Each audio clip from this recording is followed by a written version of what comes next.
Let the night grow lighter, the silence turn gentler, and the world feel softer. As you close your eyes and drift into white nights, by Fyodor Dostoevsky. First night. It was a wonderful night, such a night as is only possible when we are young, dear reader. The sky was so starry, so bright that looking at it, one could not help asking oneself whether ill-humored and capricious people could live under such a sky. That is a youthful question too, dear reader, very youthful. But may the Lord put it more frequently into your heart. Speaking of capricious and ill-humored people, I cannot help recalling my moral condition all that day. From early morning I had been oppressed by a strange despondency. It suddenly seemed to me that I was lonely, that everyone was forsaking me and going away from me. Of course, anyone is entitled to ask who everyone was. For though I had been living almost 8 years in Petersburg, I had hardly an acquaintance. But what did I want with acquaintances? I was acquainted with all Petersburg as it was. That was why I felt as though they were all deserting me when all Petersburg packed up and went to its summer villa. I felt afraid of being left alone, and for 3 whole days I wandered about the town in profound dejection, not knowing what to do with myself. Whether I walked in the Nevsky, went to the gardens, or sauntered on the embankment, there was not one face of those I had been accustomed to meet at the same time and place all the year. They of course do not know me, but I know them. I know them intimately. I have almost made a study of their faces, and am delighted when they are gay, and downcast when they are under a cloud. I have almost struck up a friendship with one old man whom I meet every blessed day at the same hour in Fontanka. Such a grave, pensive countenance. He is always whispering to himself and brandishing his left arm, while in his right hand he holds a long gnarled stick with a gold knob. He even notices me and takes a warm interest in me. If I happen not to be at a certain time in the same spot in Fontanka, I am certain he feels disappointed. That is how it is that we almost bow to each other, especially when we are both in good humor. The other day, when we had not seen each other for 2 days and met on the 3rd, we were actually touching our hats, but realizing in time, dropped our hands and passed each other with a look of interest. I know the houses too. As I walk along, they seem to run forward in the streets to look out at me from every window, and almost to say, "Good morning, how do you do? I am quite well, thank God, and I am to have a new story in me." Or, "How are you? I am being redecorated tomorrow." Or, "I was almost burned down and had such a fright." And so on. I have my favorites among them. Some are dear friends. One of them intends to be treated by the architect this summer. I shall go every day on purpose to see that the operation is not a failure. God forbid. But I shall never forget an incident with a very pretty little house of a light pink color. It was such a charming little brick house. It looked so hospitably at me, and so proudly at its ungainly neighbors, that my heart rejoiced whenever I happened to pass it. Suddenly last week, I walked along the street, and when I looked at my friend, I heard a plaintive, "They are painting me yellow. The villains, the barbarians." They had spared nothing, neither columns nor cornices, and my poor little friend was as yellow as a canary. It almost made me bilious, and to this day I have not had the courage to visit my poor disfigured friend, painted the color of the celestial empire. So now you understand, reader, in what sense I am acquainted with all Petersburg. I have mentioned already that I had felt worried for 3 whole days before I guessed the cause of my uneasiness. And I felt ill at ease in the street. This one had gone and that one had gone, and what had become of the other? And at home, I did not feel like myself either. For 2 evenings I was puzzling my brains to think what was amiss in my corner, why I felt so uncomfortable in it. And in perplexity I scanned my grimy green walls, my ceiling covered with a spider's web, the growth of which Matrona has so successfully encouraged. I looked over all my furniture, examined every chair, wondering whether the trouble lay there. For if one chair is not standing in the same position as it stood the day before, I am not myself. I looked at the window, but it was all in vain. I was not a bit the better for it.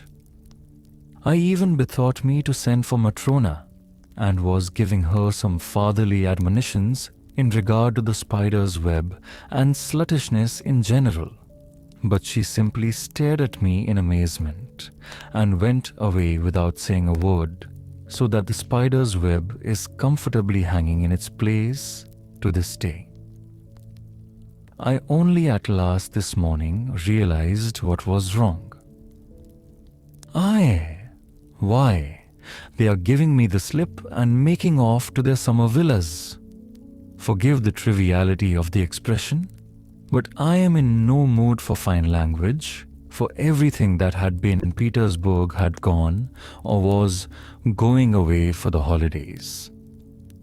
For every respectable gentleman of dignified appearance who took a cab was at once transformed, in my eyes, into a respectable head of a household who, after his daily duties were over, was making his way to the bosom of his family, to the summer villa. For all the passers-by had now quite a peculiar air, which seemed to say to everyone they met, "We are only here for the moment, gentlemen, and in another 2 hours we shall be going off to the summer villa."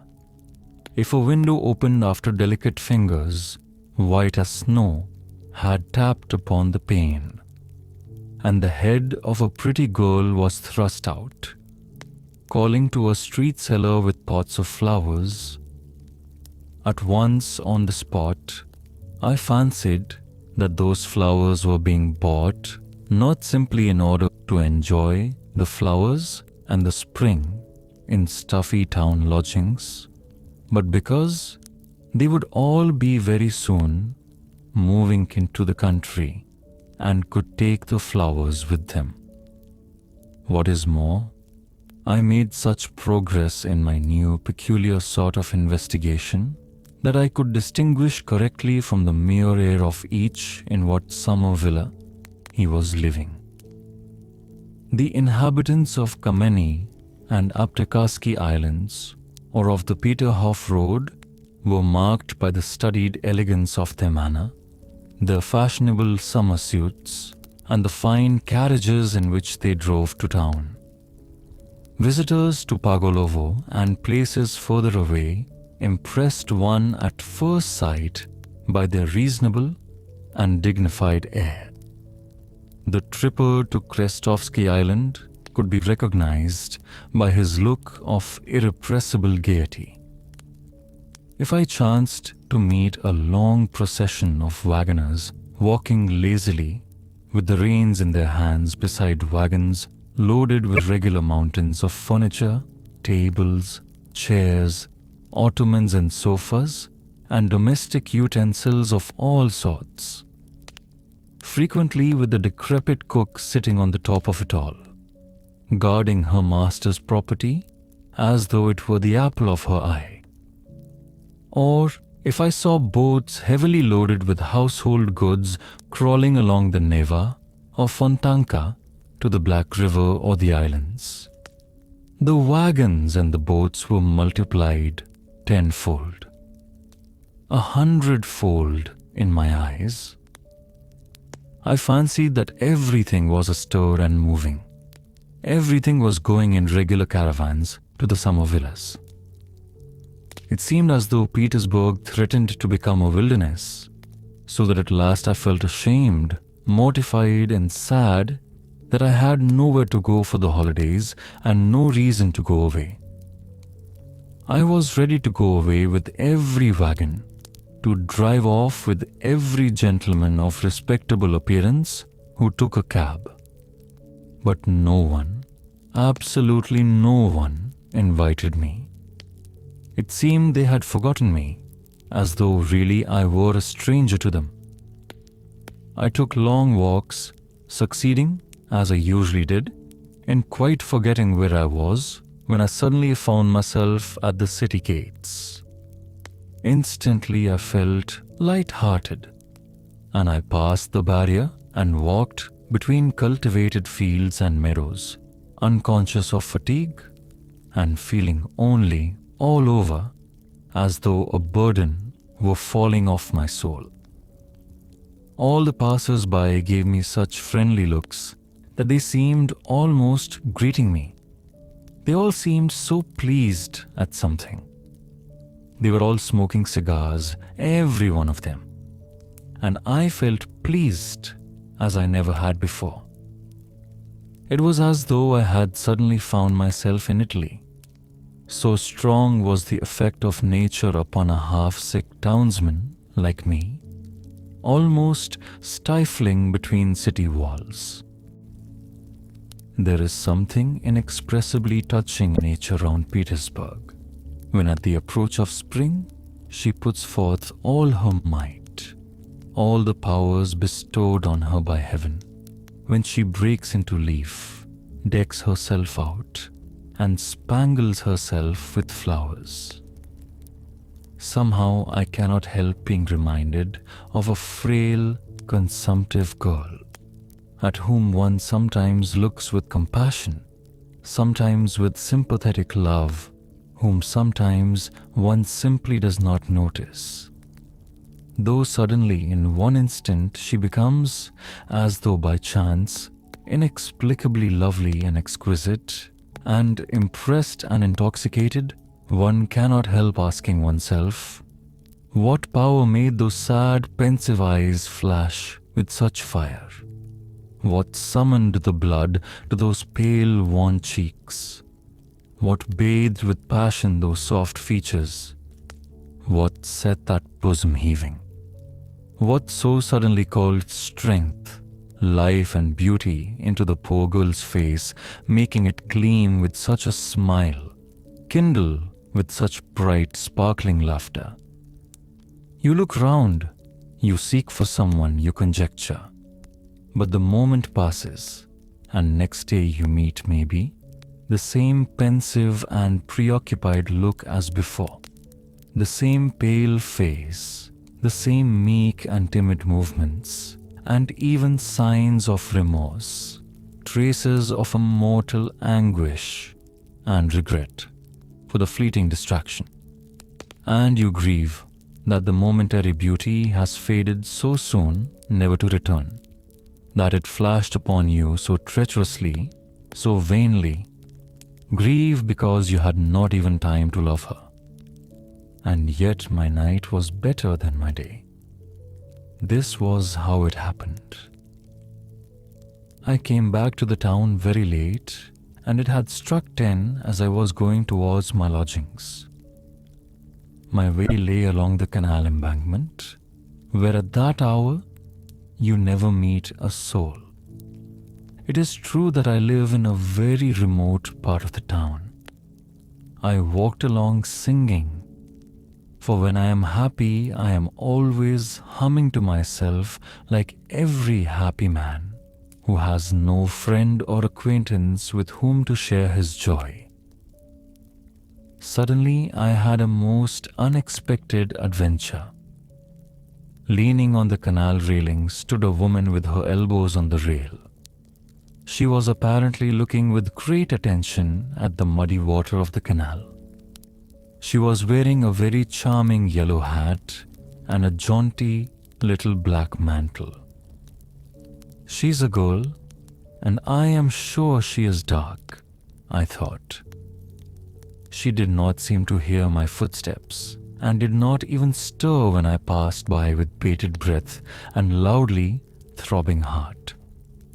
Strange, I thought. She must be deeply absorbed in something. And all at once I stopped, as though petrified. I heard a muffled sob. Yes, I was not mistaken. The girl was crying, and a minute later I heard sob after sob. Good heavens, my heart sank. And timid as I was with women, yet this was such a moment.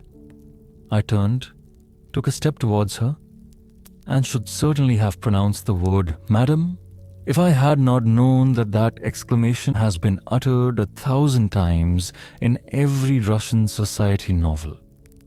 It was only that reflection stopped me. But while I was seeking for a word, the girl came to herself, looked round, started, cast down her eyes and slipped by me along the embankment. I at once followed her, but she, divining this, left the embankment, crossed the road and walked along the pavement. I dared not cross the street after her. My heart was fluttering like a captured bird. All at once a chance came to my aid. Along the same side of the pavement, there suddenly came into sight, not far from the girl, a gentleman in evening dress of dignified years, though by no means of dignified carriage. He was staggering and cautiously leaning against the wall. The girl flew straight as an arrow, with the timid haste one sees in all girls who do not want anyone to volunteer to accompany them home at night. And no doubt, the staggering gentleman would not have pursued her if my good luck had not prompted him. Suddenly, without a word to anyone, the gentleman set off and flew full speed in pursuit of my unknown lady. She was racing like the wind, but the staggering gentleman was overtook her. The girl uttered a shriek, and I bless my luck for the excellent knotted stick, which happened on that occasion to be in my right hand. In a flash, I was on the other side of the street. In a flash, the obtrusive gentleman had taken in the position, had grasped the irresistible argument, fallen back without a word, and only when we were very far away protested against my action in rather vigorous language. But his words hardly reached us. "Give me your arm," I said to the girl, "and he won't dare to annoy us further." She took my arm without a word, still trembling with excitement and terror. Oh, obtrusive gentleman, how I blessed you at that moment. I stole a glance at her. She was very charming and dark. I had guessed right. On her black eyelashes there still glistened a tear, from her recent terror or her former grief. I don't know. But there was already a gleam of a smile on her lips. She too stole a glance at me, faintly blushed and looked down. "There, you see? Why did you drive me away? If I had been here, nothing would have happened. But I did not know you. I thought that you too." "Why? Do you know me now? A little. Here, for instance. Why are you trembling? Oh, you're right at the first guess, I answered, delighted that my girl had intelligence. That is never out of place in company with beauty. Yes, from the first glance you have guessed the sort of man you have to do with. Precisely. I am shy with women. I am agitated. I don't deny it, as much so as you were a minute ago when that gentleman alarmed you. I am in some alarm now. It's like a dream, and I never guessed, even in my sleep, that I should ever talk with any woman. What? Really? Yes. If my arm trembles, it is because it has never been held by a pretty little hand like yours. I am a complete stranger to women. That is, I have never been used to them. You see, I am alone. I don't even know how to talk to them. Here, I don't know now whether I have not said something silly to you. Tell me frankly, I assure you beforehand that I am not quick to take offense. No, nothing. Quite the contrary. And if you insist on my speaking frankly, I will tell you that women like such timidity. And if you want to know more, I like it too. And I won't drive you away till I get home. You will make me, I said, breathless with delight, lose my timidity and then farewell to all my chances. Chances? What chances of what? That's not so nice. I beg your pardon, I am sorry. It was a slip of the tongue. But how can you expect one at such a moment to have no desires? To be liked, huh? Well, yes. But do, for goodness sake, be kind. Think what I am. Here, I am 26 and I have never seen anyone. How can I speak well, tactfully, and to the point? It will seem better to you when I have told you everything openly. I don't know how to be silent when my heart is speaking. Well, never mind. Believe me, not one woman, never. No acquaintance of any sort. And I do nothing but dream every day that at last I shall meet someone. Oh, if only you knew how often I have been in love in that way. How? With whom? Why, with no one, with an ideal, with the one I dream of in my sleep. I make up regular romances in my dreams. Ah, you don't know me. It's true, of course, I have met 2 or 3 women. But what sort of women were they? They were all landladies, that.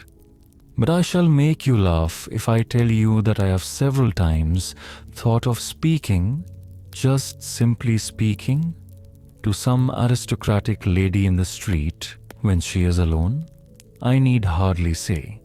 Speaking to her, of course, timidly, respectfully, passionately. Telling her that I am perishing in solitude, begging her not to send me away. Saying that I have no chance of making the acquaintance of any woman, impressing upon her that it is a positive duty for a woman not to repulse so timid a prayer from such a luckless man as me. That, in fact, all I ask is that she should say 2 or 3 sisterly words with sympathy, should not repulse me at first sight, should take me on trust and listen to what I say, should laugh at me if she likes, encourage me, say 2 words to me, only 2 words, even though we never meet again afterwards. But you are laughing. However, that is why I am telling you. Don't be vexed. I'm only laughing at your being your own enemy. And if you had tried, you would have succeeded, perhaps even though it had been in the street. the simpler the better. No kind-hearted woman, unless she was stupid or still more vexed about something at the moment, could bring herself to send you away without those two words which you ask for so timidly. But what am I saying? Of course she would take you for a madman. I was judging by myself. I know a good deal about other people's lives. Oh, thank you, I cried. You don't know what you have done for me now. I'm glad. I am glad. But tell me, how did you find out that I was the sort of woman with whom you think worthy of attention and friendship? In fact, not a landlady, as you say? What made you decide to come up to me? What made me? But you were alone. That gentleman was too insolent. It's night. You must admit that it was a duty. No. I mean before, on the other side. You know you meant to come up to me. On the other side? Really, I don't know how to answer. I'm afraid to. Do you know I have been happy today? I walked along singing. I went out into the country. I have never had such happy moments. You, perhaps, it was my fancy. Forgive me for referring to it. I fancied you were crying and I could not bear to hear it. It made my heart ache.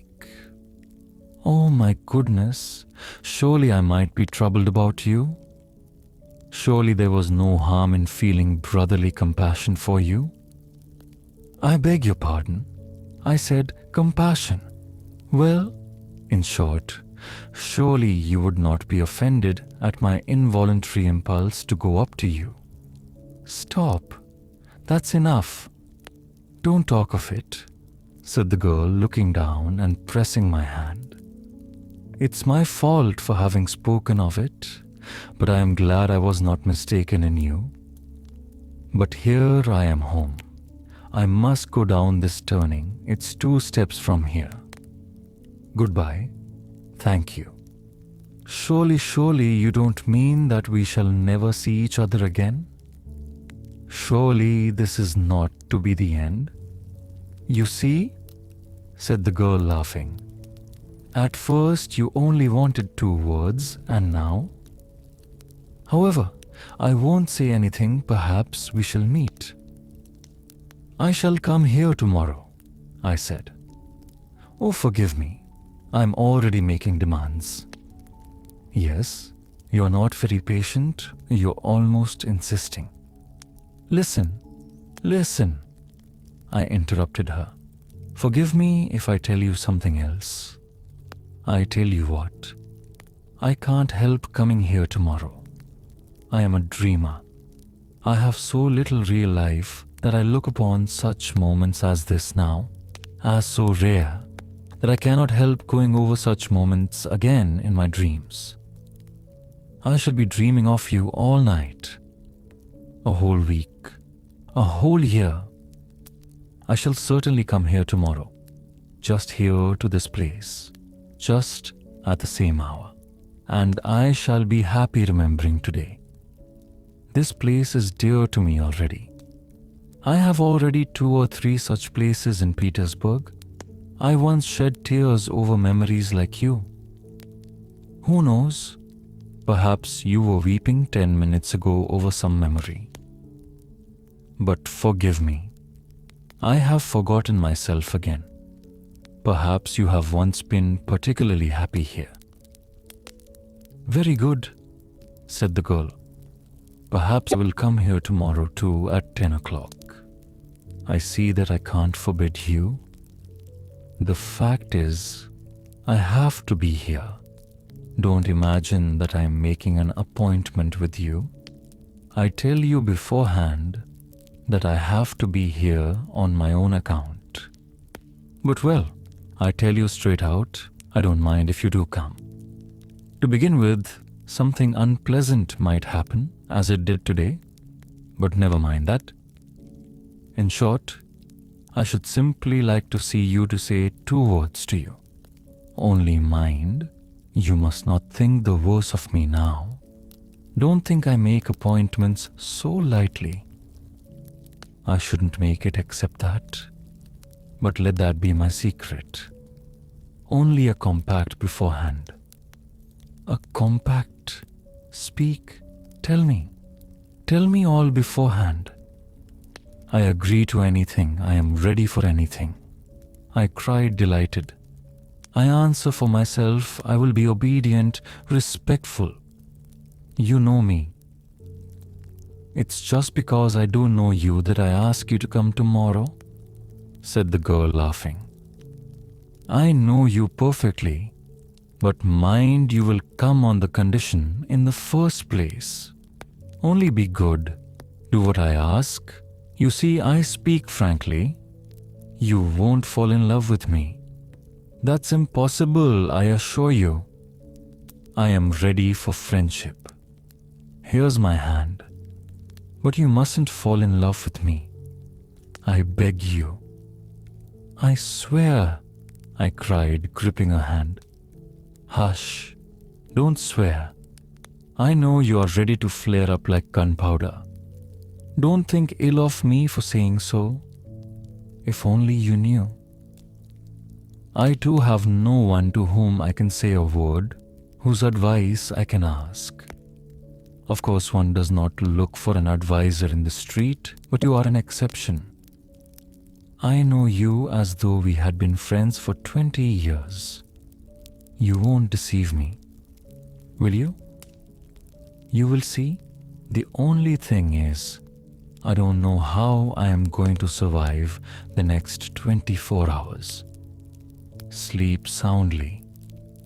Good night, and remember that I have trusted you already.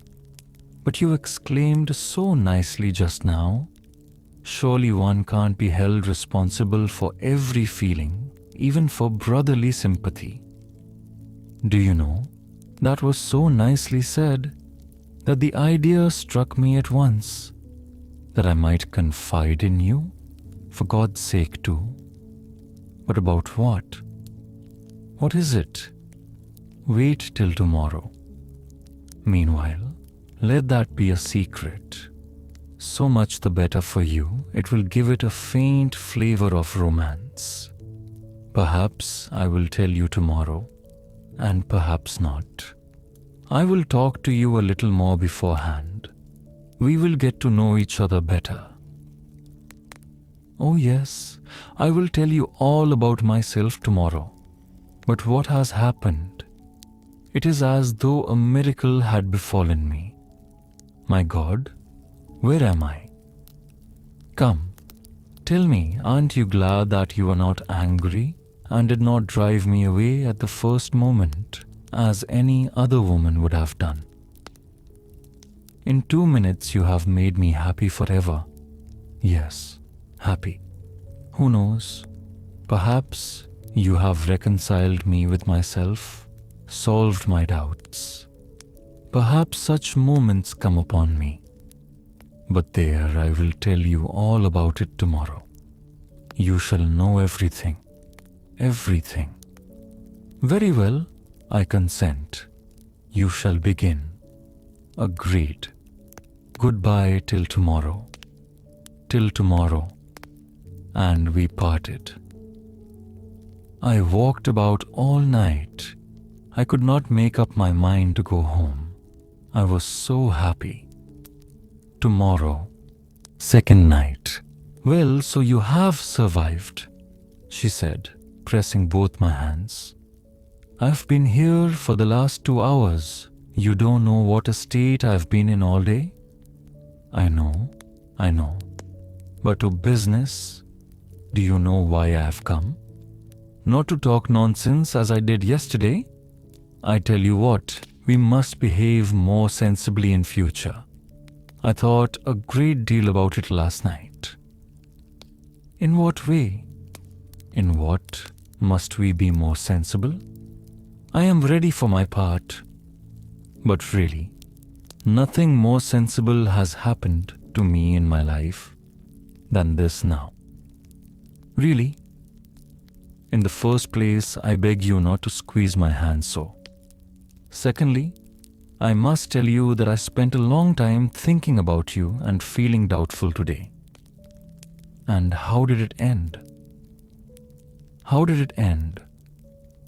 The upshot of it is that we must begin all over again, because the conclusion I reached today was that I don't know you at all, that I behaved like a baby last night, like a little girl. And of course, the fact of it is that it's my soft heart that is to blame. That is, I sang my own praises, as one always does in the end when one analyzes one's conduct. And therefore, to correct my mistake, I've made up my mind to find out all about you minutely. But as I have no one from whom I can find out anything, you must tell me everything fully yourself. Well, what sort of man are you? Come, make haste, begin. Tell me your whole history. My history? I cried in alarm. My history? But who has told you I have a history? I have no history. Then how have you lived if you have no history? She interrupted, laughing. Absolutely without any history. I have lived, as they say, keeping myself to myself, that is, utterly alone. Alone, entirely alone. Do you know what it means to be alone? But how alone? Do you mean you never saw anyone? Oh no, I see people, of course, but still I am alone. Why? Do you never talk to anyone? Strictly speaking, with no one. Who are you then? Explain yourself. Stay, I guess. Most likely, like me, you have a grandmother. She's blind and will never let me go anywhere, so that I have almost forgotten how to talk. And when I played some pranks 2 years ago, and she saw there was no holding me in, she called me up and pinned my dress to hers. And ever since we sit like that for days together. She knits a stocking, though she's blind, and I sit beside her, sew or read aloud to her. It's such a queer habit. Here for 2 years I've been pinned to her. Good heavens, what misery. But no, I haven't a grandmother like that. Well, if you haven't, why do you sit at home? Listen, do you want to know the sort of man I am? Yes, yes. In the strict sense of the word? In the very strictest sense of the word. Very well, I am a type. Type. What sort of type? Cried the girl, laughing, as though she had not had a chance of laughing for a whole year. Yes. It's very amusing talking to you. Look, here's a seat. Let us sit down. No one is passing here, no one will hear us, and begin your history. For it's no good you're telling me. I know you have a history. Only you are concealing it. To begin with, what is a type? A type? A type is an original. It's an absurd person, I said, infected by her childish laughter. It's a character. Listen, do you know what is meant by a dreamer? A dreamer. Indeed, I should think I do know. I am a dreamer myself. Sometimes, as I sit by grandmother, all sorts of things come into my head. Why, when one begins dreaming, one lets one's fancy run away with one. Why, I marry a Chinese prince. Though sometimes it is a good thing to dream, but goodness knows. Especially when one has something to think of apart from dreams, added the girl, this time rather seriously. Excellent! If you have been married to a Chinese emperor, you will quite understand me. Come, listen. But 1 minute. I don't know your name yet. At last, you have been in no hurry to think of it. Oh, my goodness. It never entered my head. I felt quite happy as it was. My name is Nastenka. Nastenka?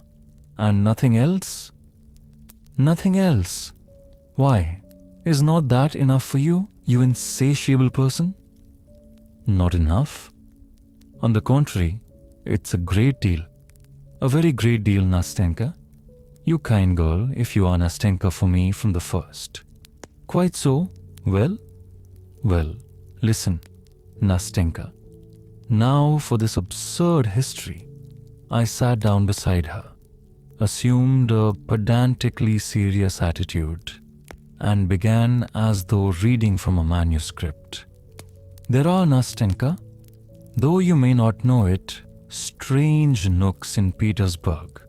It seems as though the same sun as shines for all Petersburg people does not peep into those spots, but some other different new one, bespoken expressly for those nooks, and it throws a different light on everything. In these corners, dear Nastenka, quite a different life is lived, quite unlike the life that is surging round us, but such as perhaps exists in some unknown realm, not among us in a serious, over-serious time.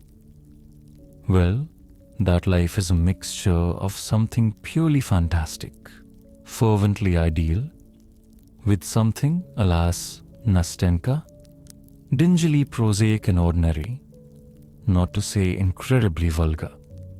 Phew! Good heavens! What a preface! What do I hear? Listen, Nastenka. It seems to me I shall never be tired of calling you Nastenka. Let me tell you that in these corners live strange people, dreamers.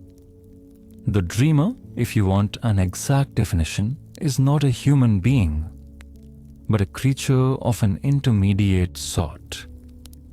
For the most part, he settles in some inaccessible corner, as though hiding from the light of day.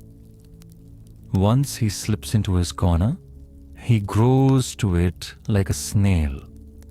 Or anyway, he is in that respect very much like that remarkable creature, which is an animal and a house both at once, and is called a tortoise. Why do you suppose he is so fond of his four walls, which are invariably painted green, grimy, dismal, and reeking unpardonably of tobacco smoke? Why is it that when this absurd gentleman is visited by one of his few acquaintances, and he ends by getting rid of all his friends, why does this absurd person meet him with such embarrassment, changing countenance and overcome with confusion, as though he had only just committed some crime within his four walls, as though he had been forging counterfeit notes, or as though he were writing verses to be sent to a journal with an anonymous letter in which he states that the real poet is dead and that his friend thinks it his sacred duty to publish his things. Why? Tell me, Nastenka, why is it conversation is not easy between the two friends? Why is there no laughter? Why does no lively word fly from the tongue of the perplexed newcomer, who at other times may be very fond of laughter, lively words, conversation about the fair sex, and other cheerful subjects? And why does this friend, probably a new friend and on his first visit, for there will hardly be a second and the friend will never come again, why is the friend himself so confused, so tongue-tied, in spite of his wit, if he has any, as he looks at the downcast face of his host, who in his turn becomes utterly helpless, and at his wit's end, after gigantic but fruitless efforts to smooth things over and enliven the conversation, to show his knowledge of polite society, to talk too of the fair sex, and by such humble endeavor to please the poor man, who like a fish out of water has mistakenly come to visit him.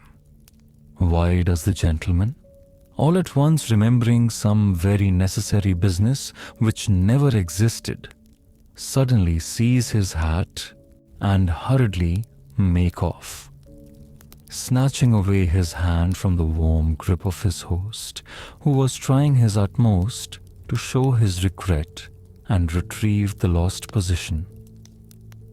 Why does the friend chuckle as he goes out of the door and swear never to come and see this queer creature again, though the queer creature is really a very good fellow, and at the same time he cannot refuse his imagination the little diversion of comparing the queer fellow's countenance during the conversation with the expression of an unhappy kitten, treacherously captured, roughly handled, frightened, and subjected to all sorts of indignities by children, till utterly crestfallen, it hides away from them under a chair in the dark, and they must needs at its leisure bristle up, spit and wash its insulted face with both paws, and long afterwards look angrily at life and nature, and even at the bits saved from the master's dinner for it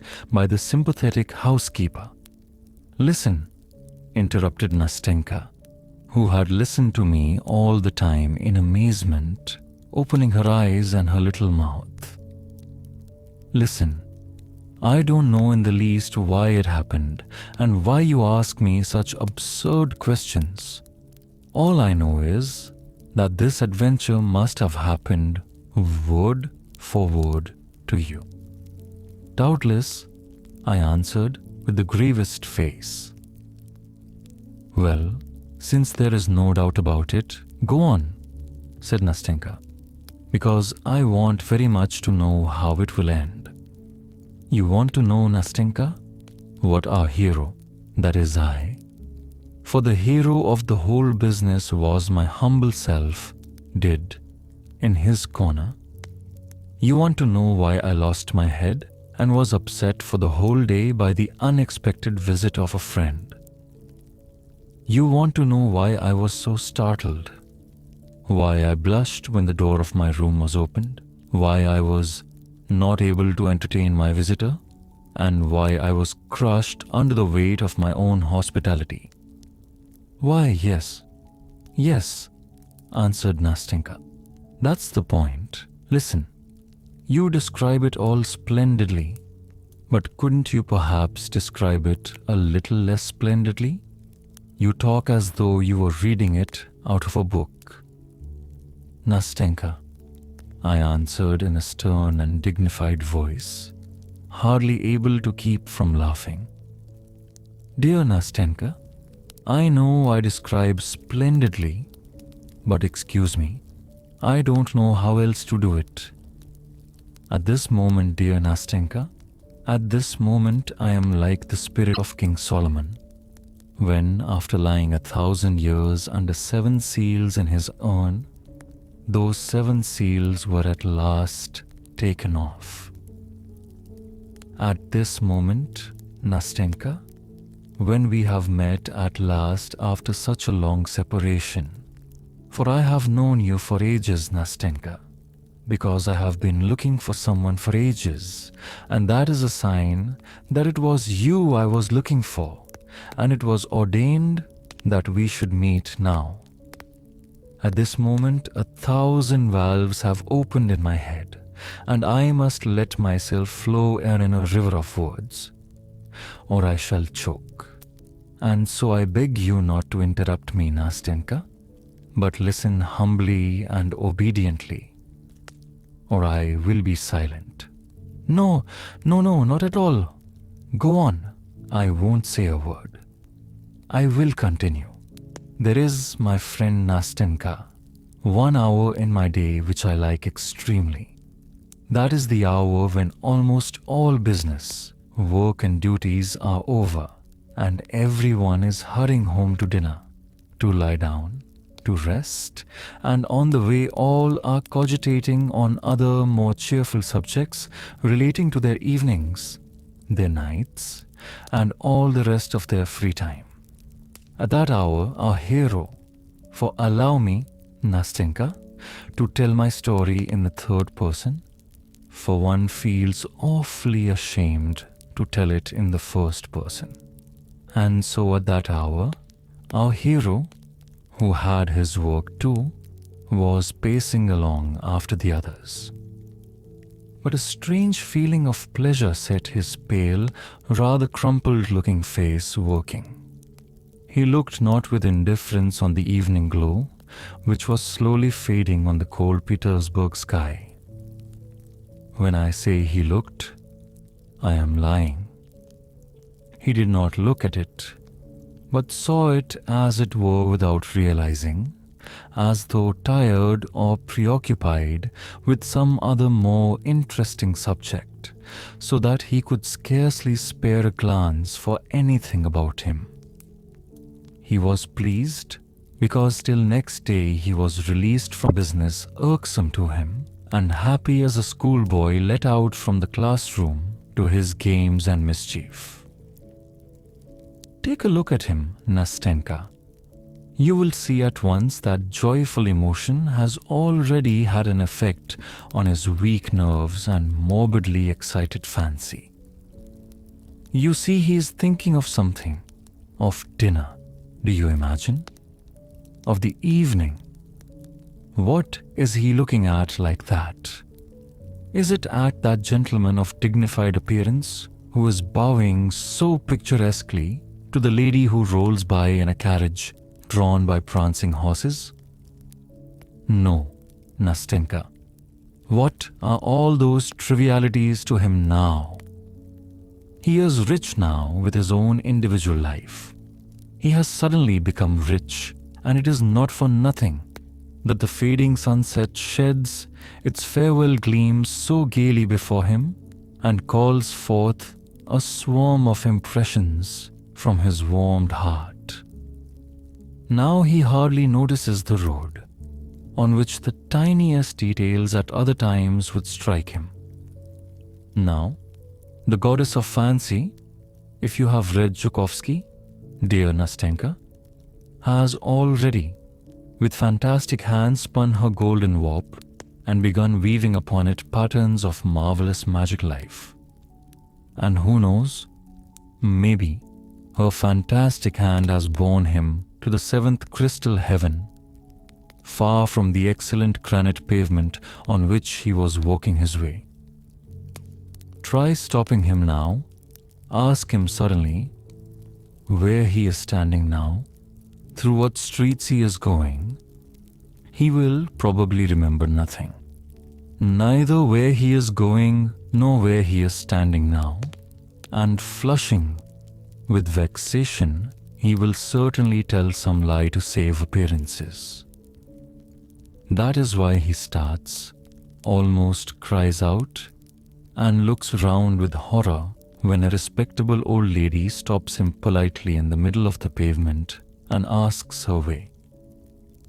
Frowning with vexation, he strides on, scarcely noticing that more than one passerby smiles and turns round to look after him, and that a little girl, moving out of his way in alarm, laughs aloud, gazing open-eyed at his broad meditative smile and gesticulations. But fancy catches up in its playful flight the old woman, the curious passers-by, and the laughing child. And the peasants spending their nights in their barges on Fontanka. Our hero, let us suppose, is walking along the canal side at that moment, and capriciously weaves everyone and everything into the canvas like a fly in a spider's web. And it is only after the queer fellow has returned to his comfortable den, with fresh stores for his mind to work on, has sat down and finished his dinner, that he comes to himself, when Matrona, who waits upon him, always thoughtful and depressed, clears the table and gives him his pipe. He comes to himself then and recalls with surprise that he has dined, though he has absolutely no notion how it has happened. It has grown dark in the room. His soul is sad and empty. The whole kingdom of fancies drops to pieces about him, drops to pieces without a trace, without a sound, floats away like a dream, and he cannot himself remember what he was dreaming. But a vague sensation faintly stirs his heart and sets it aching. Some new desire temptingly tickles and excites his fancy, and imperceptibly evokes a swarm of fresh phantoms. Stillness reigns in the little room. Imagination is fostered by solitude and idleness. It is faintly smouldering, faintly simmering, like the water with which old Matrona is making her coffee as she moves quietly about in the kitchen close by. Now it breaks out spasmodically, and the book, picked up aimlessly and at random, drops from my dreamer's hand before he has reached the third page. His imagination is again stirred and at work, and again, a new world, a new fascinating life opens vistas before him. A fresh dream, fresh happiness, a fresh rush of delicate, voluptuous poison. What is real life to him? To his corrupted eyes we live, you and I, Nastenka, so torpidly, slowly, insipidly. In his eyes we are all so dissatisfied with our fate, so exhausted by our life. And truly, see how at first sight everything is cold, morose, as though ill-humored among us. Poor things, thinks our dreamer, and it is no wonder that he thinks it.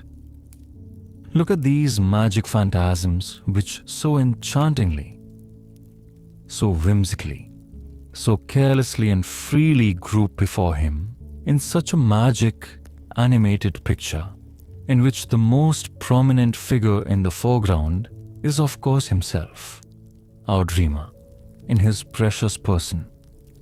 See what varied adventures, what an endless swarm of ecstatic dreams. You ask perhaps what he is dreaming of. Why ask that?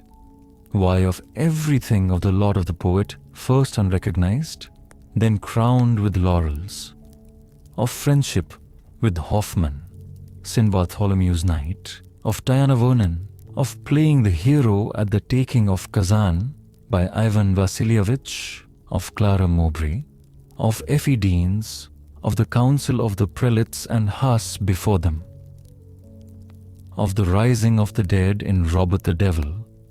Do you remember the music? It smells of the churchyard. Of Minna and Brenda, of the Battle of Berezina, of the reading of a poem at Countess Vieri, of Tanton, of Cleopatra Aesoi Amanti, of a little house in Columna, of a little home of one's own, and beside one, a dear creature who listens to one on a winter's evening, opening her little mouth and eyes as you are listening to me now, my angel?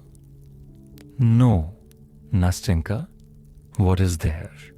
What is there for him, voluptuous sluggard in this life, for which you and I have such a longing? He thinks that this is a poor, pitiful life, not foreseeing that for him too, maybe sometime, the mournful hour may strike, when for one day of that pitiful life, he would give all his years of fantasy, and would give them not only for joy and for happiness, but without caring to make distinctions in that hour of sadness, remorse, and unchecked grief. But so far that threatening has not arrived. He desires nothing, because he is superior to all desire, because he has everything, because he is satiated, because he is the artist of his own life and creates it for himself every hour to suit his latest whim. And this fantastic world of fairyland is so easily, so naturally created, as though it were not a delusion. Indeed, he is ready to believe at some moments that all this life is not suggested by feeling, is not mirage, not a delusion of the imagination, but that it is concrete, real, substantial. Why is it, Nastenka? Why is it at such moments one holds one's breath? Why, by what sorcery, through what incomprehensible caprice is the pulse quickened? Does a tear start from the dreamer's eye, while his pale moist cheeks glow, while his whole being is suffused with an inexpressible sense of consolation? Why is it that whole sleepless nights pass like a flash in inexhaustible gladness and happiness?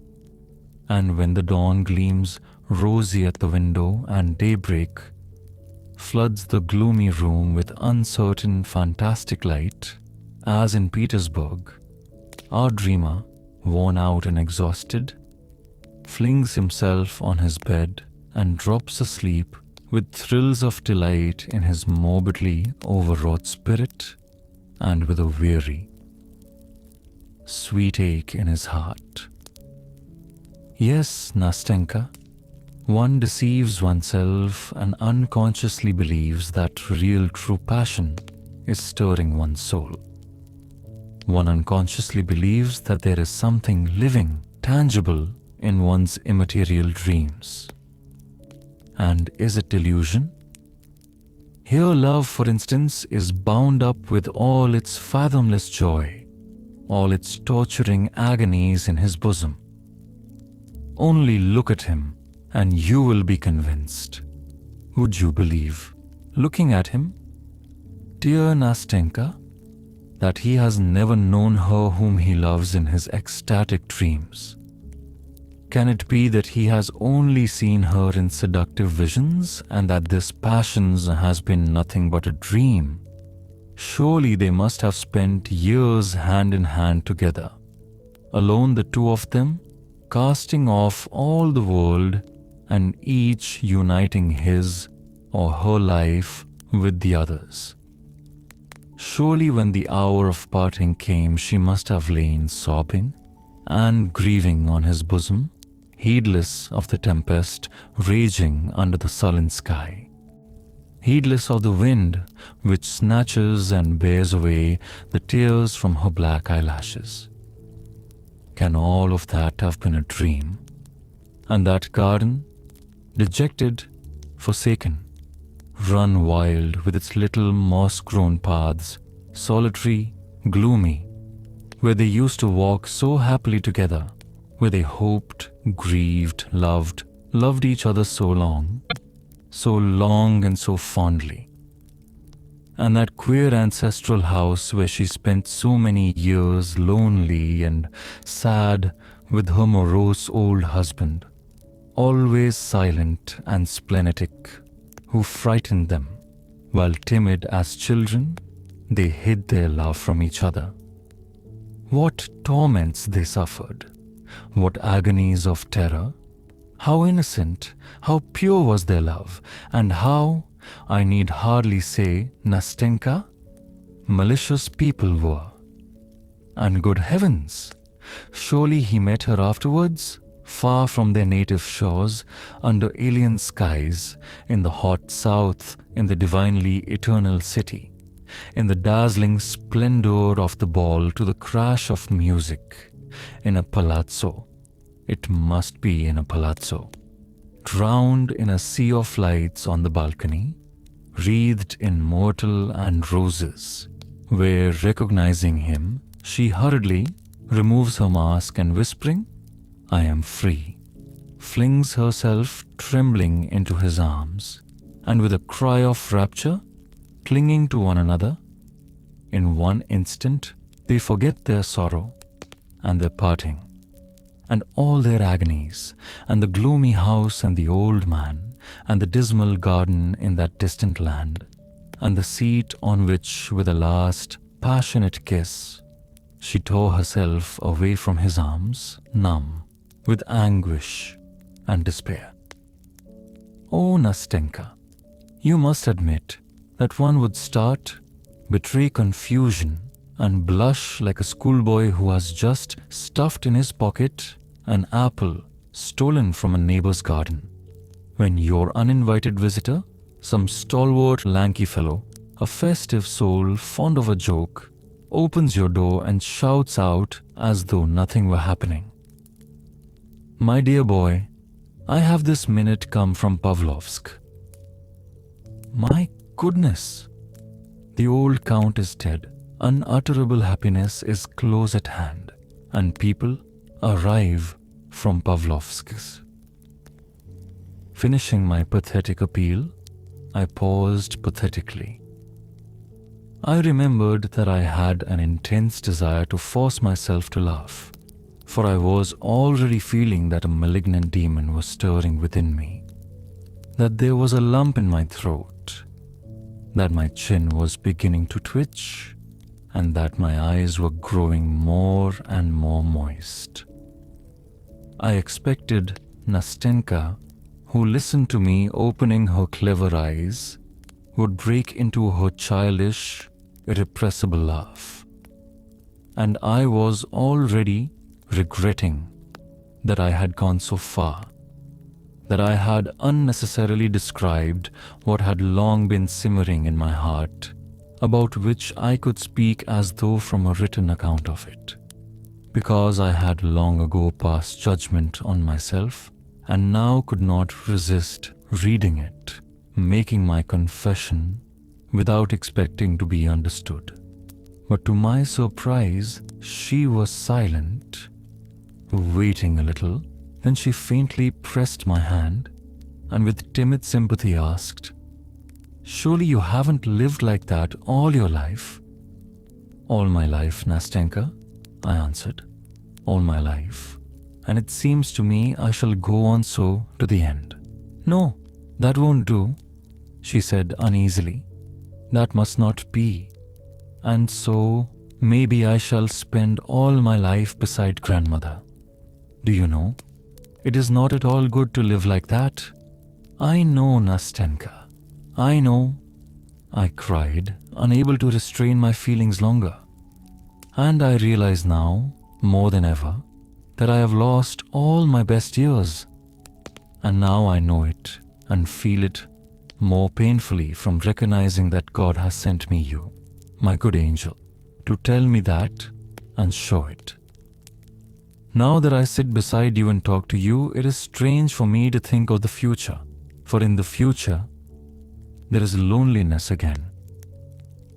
Again, this musty, useless life. And what shall I have to dream of when I have been so happy in reality beside you? Oh, may you be blessed, dear girl, for not having repulsed me at first, for enabling me to say that for 2 evenings, at least, I have lived." "Oh, no, no," cried Nastenka, and tears glistened in her eyes. "No, it mustn't be so anymore. We must not part like that. What are 2 evenings? Oh, Nastenka, Nastenka, do you know how far you have reconciled me to myself? Do you know now that I shall not think so ill of myself as I have at some moments? Do you know that maybe I shall leave off grieving over the crime and sin of my life? For such a life is a crime and a sin. And do not imagine that I have been exaggerating anything. For goodness sake, don't think that, Nastenka. For at times, such misery comes over me. Such misery. Because it begins to seem to me at such times that I am incapable of beginning a life in real life. Because it has seemed to me that I have lost all touch, all instinct for the actual, the real. Because at last I have cursed myself. Because after my fantastic nights, I have moments of returning sobriety, which are awful. Meanwhile, you hear the whirl and roar of the crowd in the vortex of life around you. You hear, you see, men living in reality. You see that life for them is not forbidden, that their life does not float away like a dream, like a vision, that their life is being eternally renewed, eternally youthful, and not 1 hour of it is the same as another. While fancy is so spiritless, monotonous to vulgarity, and easily scared, the slave of shadows of the idea, the slave of the first cloud that shrouds the sun and overcasts with depression the true Petersburg heart so devoted to the sun. And what is fancy in depression? One feels that this inexhaustible fancy is weary at last and worn out with continual exercise, because one is growing into manhood, outgrowing one's old ideals. They are being shattered into fragments, into dust. If there is no other life, one must build one up from the fragments. And meanwhile, the soul longs and craves for something else. And in vain, the dreamer rakes over his old dreams as though seeking a spark among the embers, to fan them into flame, to warm his chilled heart by the rekindled fire, and to rouse up in it again all that was so sweet, that touched his heart, that set his blood boiling, drew tears from his eyes, and so luxuriously deceived him. Do you know, Nastenka, the point I have reached? Do you know that I am forced now to celebrate the anniversary of my own sensations? The anniversary of that which was once so sweet, which never existed in reality, for this anniversary is kept in memory of those same foolish, shadowy dreams. And to do this because those foolish dreams are no more, because I have nothing to earn them with. You know, even dreams do not come for nothing.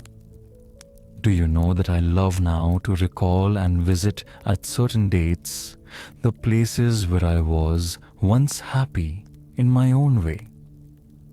I love to build up my present in harmony with the irrevocable past, and I often wander like a shadow, aimless, sad, dejected, about the streets and crooked lanes of Petersburg. What memories they are!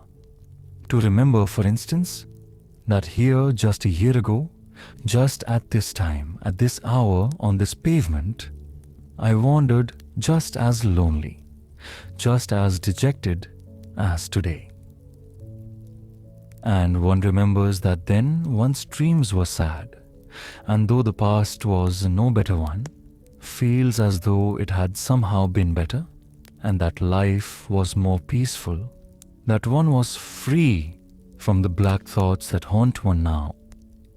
That one was free from the gnawing of conscience, the gloomy, sullen gnawing which now gives me no rest by day or by night. And one asks oneself where are one's dreams, and one shakes one's head and says how rapidly the years fly by.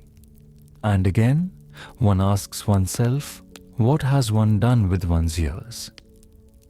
Where have you buried your best days? Have you lived or not? Look, one says to oneself, look how cold the world is growing. Some more years will pass, and after them will come gloomy solitude.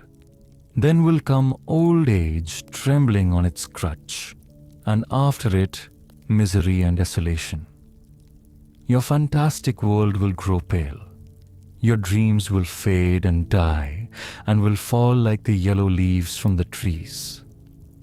Oh, Nastenka, you know it will be sad to be left alone, utterly alone, and to have not even anything to regret. Nothing. Absolutely nothing for all that you have lost. All was nothing. Stupid, simple nullity. There has been nothing but dreams. Come, don't work on my feelings anymore, said Nastenka, wiping away a tear which was trickling down her cheek. Now it's over. Now we shall be two together. Now, whatever happens to me, we will never part.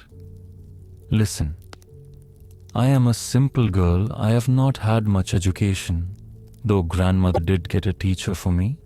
But truly I understand you. For all that you have described, I have been through myself, when grandmother pinned me to her dress. Of course, I should not have described it so well as you have. I am not educated, she added timidly, for she was still feeling a sort of respect for my pathetic eloquence and lofty style. But I am very glad that you have been quite open with me. Now I know you thoroughly, all of you. And do you know what? I want to tell you my history too, all without concealment. And after that, you must give me advice. You are a very clever man. Will you promise to give me advice? Ah, Nastenka, I cried.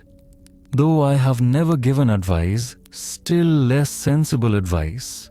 Yet I see now that if we always go on like this, that it will be very sensible, and that each of us will give the other a great deal of sensible advice.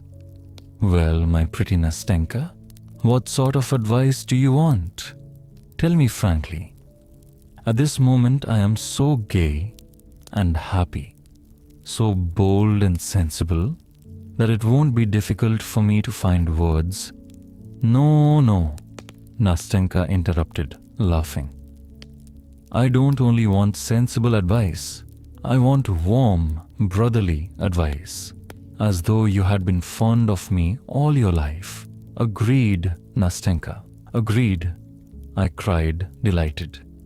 And if I had been fond of you for 20 years, I couldn't have been fonder of you than I am now. Your hand, said Nastenka. Here it is, said I, giving her my hand. And so let us begin my history. Half my story you know already. That is, you know that I have an old grandmother. If the other half is as brief as that, I interrupted, laughing. Be quiet and listen. First of all, you must agree not to interrupt me, or else, perhaps I shall get in a muddle. Come, listen quietly. I have an old grandmother. I came into her hands when I was quite a little girl, for my father and mother are dead. It must be supposed that grandmother was once richer, for now she recalls better days. She taught me French, and then got a teacher for me. When I was 15, and now I am 17, we gave up having lessons. It was at that time that I got into mischief. What I did I won't tell you.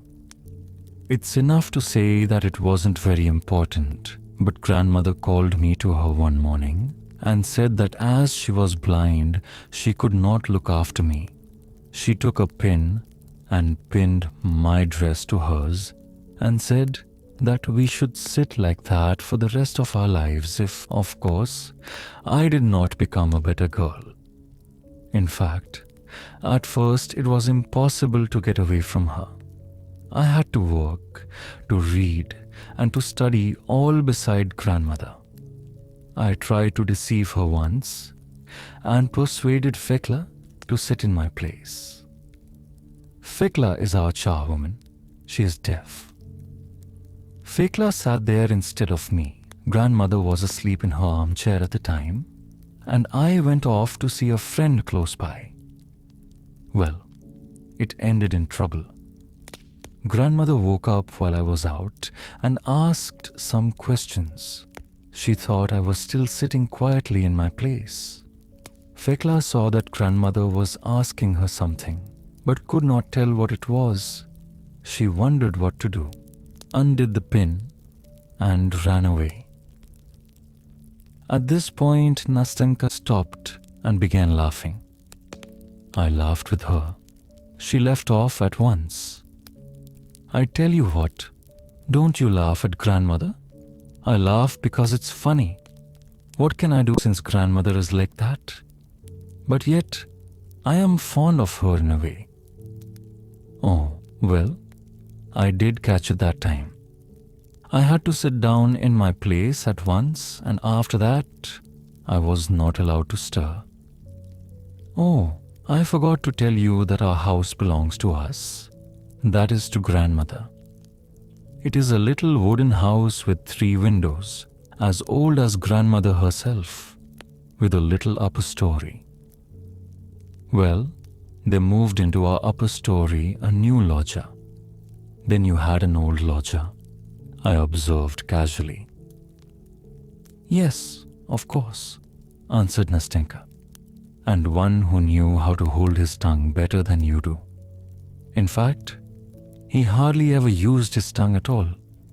He was a dumb, blind, lame, dried up little old man, so that at last he could not go on living.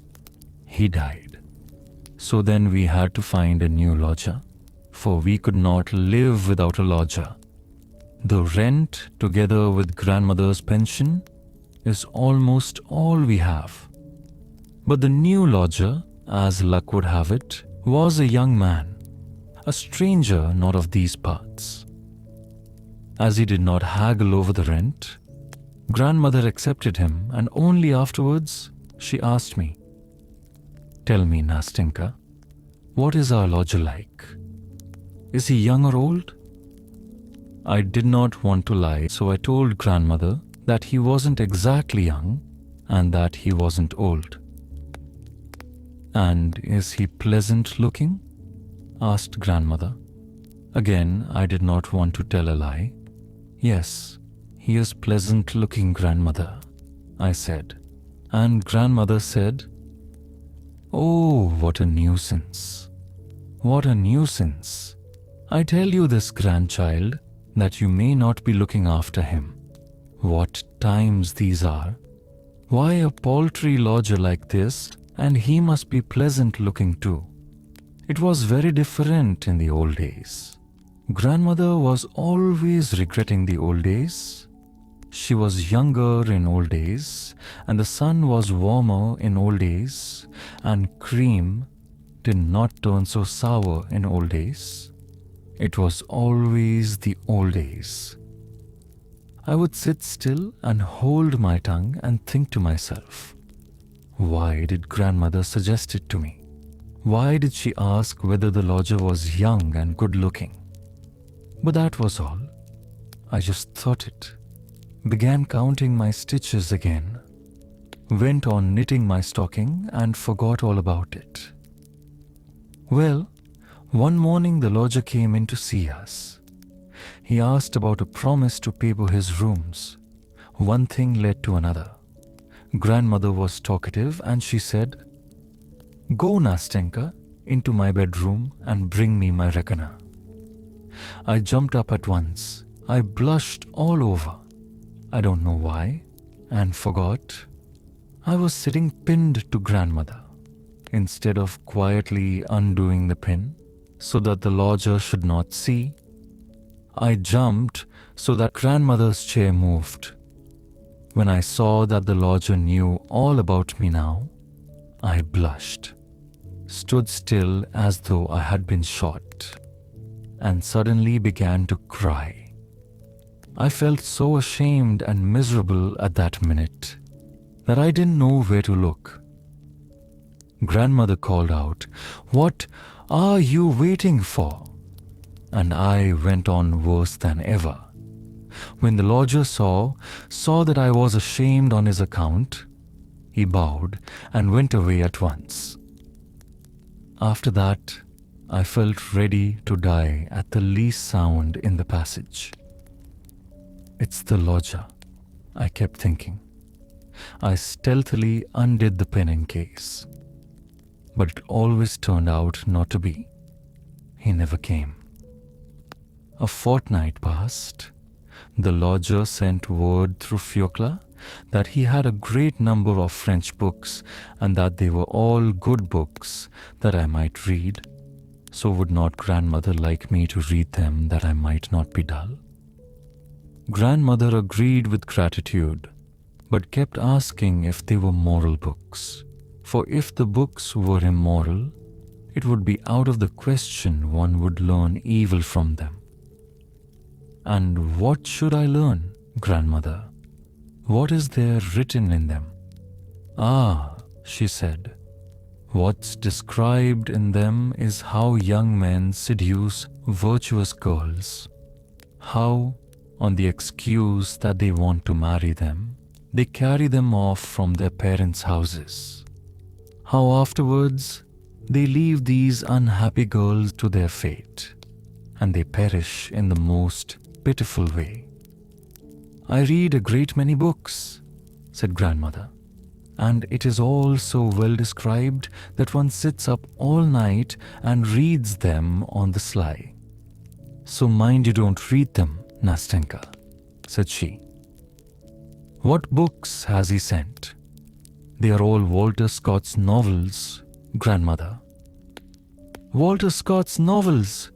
But stay, isn't there some trick about it? Look, hasn't he stuck a love letter among them? No, grandmother, I said. There isn't a love letter.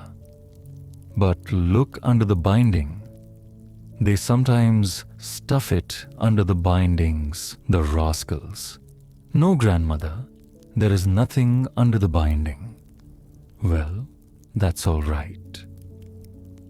So we began reading Walter Scott, and in a month or so we had read almost half. Then he sent us more and more. He sent us Pushkin too, so that at last I could not get on without a book, and left off dreaming of how fine it would be to marry a Chinese prince. That's how things were when I chanced one day to meet our lodger on the stairs. Grandmother had sent me to fetch something. He stopped. I blushed, and he blushed. He laughed though, said good morning to me, asked after grandmother, and said, "Well, have you read the books?" I answered that I had. "Which did you like best?" he asked. I said Ivanhoe and Pushkin best of all, and so our talk ended for that time. A week later I met him again on the stairs. That time grandmother had not sent me. I wanted to get something for myself. It was past 2, and the lodger used to come home at that time. "Good afternoon," said he. I said good afternoon too. "Aren't you dull?" he said, "sitting all day with your grandmother?" When he asked that, I blushed. I don't know why. I felt ashamed, and again I felt offended. I suppose because other people had begun to ask me about that. I wanted to go away without answering, but I hadn't the strength. "Listen," he said. "You are a good girl. Excuse my speaking to you like that, but I assure you that I wish for your welfare quite as much as your grandmother. Have you no friends that you could go and visit?" I told him I hadn't any, that I had had no friend but Mashenka, and she had gone away to Pskov. "Listen," he said, "would you like to go to the theater with me?" "To the theater? What about grandmother?" "But you must go without your grandmother's knowing it," he said. "No," I said, "I don't want to deceive grandmother. Goodbye." "Well, goodbye," he answered, and said nothing more. Only after dinner he came to see us, sat a long time talking to grandmother, asked her whether she ever went out anywhere, whether she had acquaintances, and suddenly said, "I have taken a box at the opera for this evening. They are giving The Barber of Seville. My friends meant to go, but afterwards refused, so the ticket is left on my hands." "The Barber of Seville," cried grandmother. "Why, the same they used to act in old days?" "Yes, it's the same barber," he said, and glanced at me. I saw what it meant and turned crimson, and my heart began throbbing with suspense.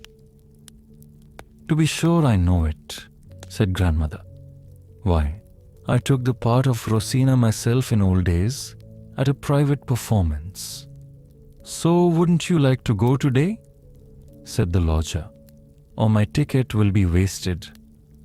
"By all means let us go," said grandmother. "Why shouldn't we? And my Nastenka here has never been to the theatre. My goodness, what joy!" We got ready at once, put on our best clothes, and set off. Though grandmother was blind, still she wanted to hear the music. Besides, she is a kind old soul. What she cared most for was to amuse me. We should never have gone off ourselves.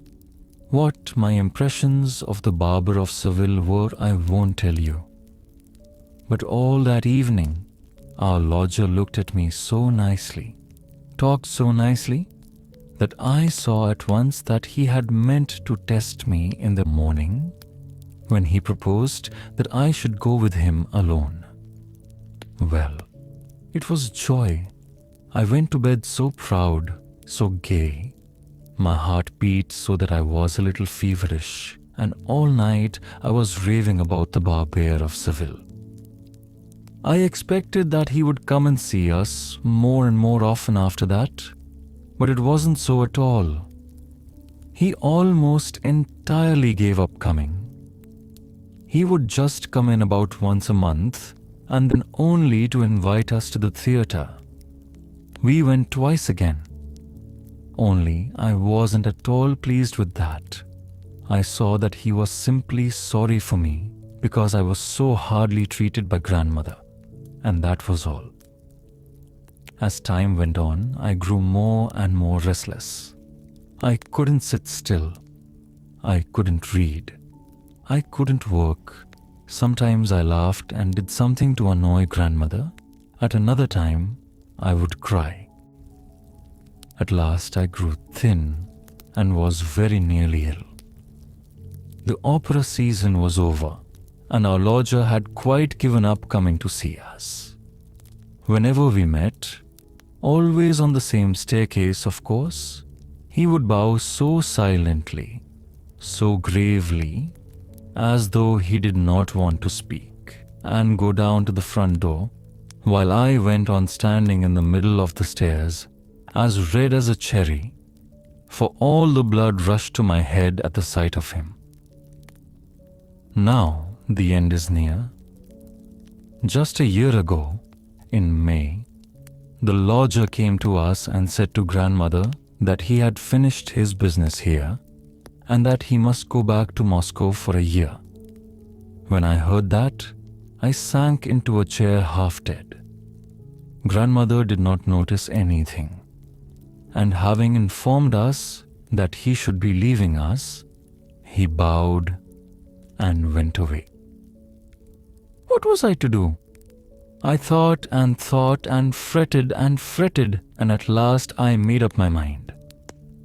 Next day he was to go away, and I made up my mind to end it all that evening when grandmother went to bed. And so it happened. I made up all my clothes in a parcel, all the linen I needed, and with the parcel in my hand, more dead than alive, went upstairs to our lodger. I believe I must have stayed an hour on the staircase. When I opened his door, he cried out as he looked at me, He thought I was a ghost and rushed to give me some water, for I could hardly stand up. My heart beat so violently that my head ached, and I did not know what I was doing. When I recovered, I began by laying my parcel on his bed, sat down beside it, hid my face in my hands, and went into floods of tears. I think he understood it all at once and looked at me so sadly that my heart was torn. "Listen," he began. "Listen, Nastenka. I can't do anything. I'm a poor man, for I have nothing, not even a decent berth. How could we live if I were to marry you?" We talked a long time, but at last I got quite frantic. I said I could not go on living with grandmother, that I should run away from her, that I did not want to be pinned to her, and that I would go to Moscow if he liked, because I could not live without him. Shame and pride and love were all clamoring in me at once, and I fell on the bed almost in convulsions. I was so afraid of the refusal. He sat for some minutes in silence, then got up, came up to me, and took me by the hand. "Listen, my dear good Nastenka. Listen. I swear to you that if I am ever in a position to marry, you shall make my happiness. I assure you that now you are the only one who could make me happy.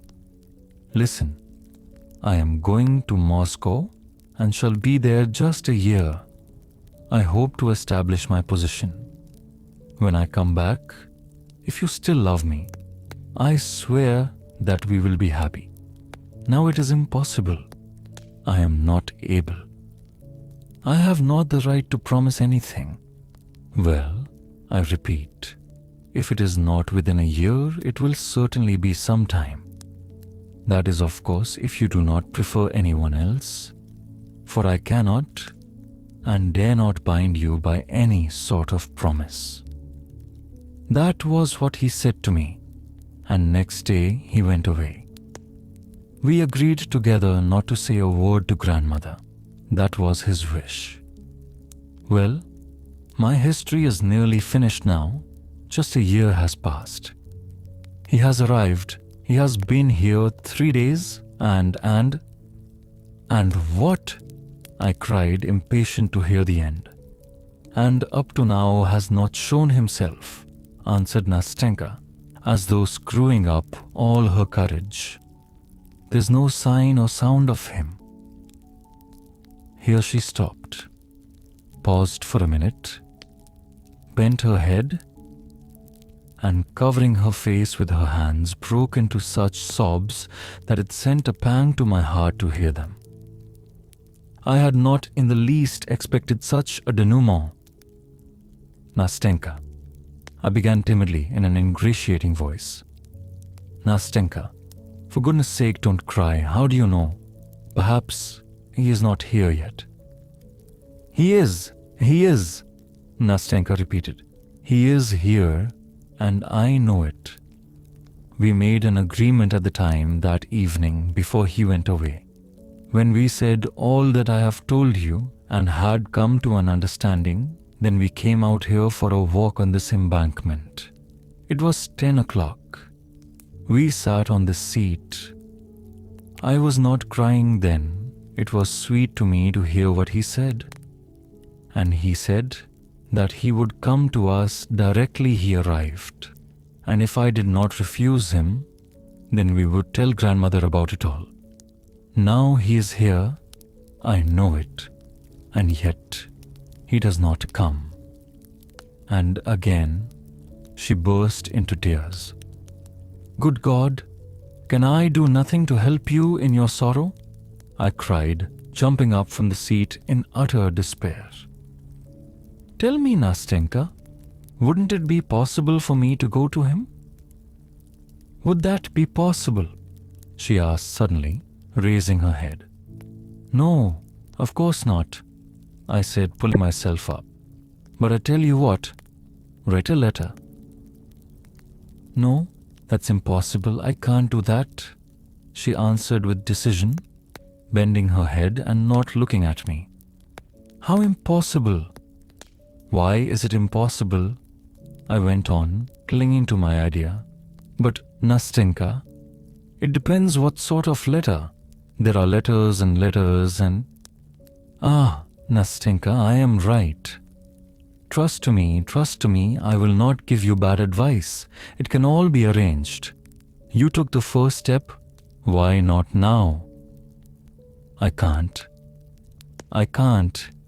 It would seem as though I were forcing myself on him. Ah, my good little Nastenka, I said, hardly able to conceal a smile. No, you have a right to, in fact, because he made you a promise. Besides, I can see from everything that he is a man of delicate feeling, that he behaved very well. I went on, more and more carried away by the logic of my own arguments and convictions. How did he behave? He bound himself by a promise. He said that if he married at all, he would marry no one but you. He gave you full liberty to refuse him at once. Under such circumstances, you may take the first step. You have the right. You are in the privileged position. If, for instance, you wanted to free him from his promise. Listen, how would you write? Write what? This letter? I tell you how I would write. Dear Sir. Must I really begin like that, dear sir? You certainly must, though, after all, I don't know, I imagine. Well, what next? Dear sir, I must apologize for... But no, there's no need to apologize. The fact itself justifies everything.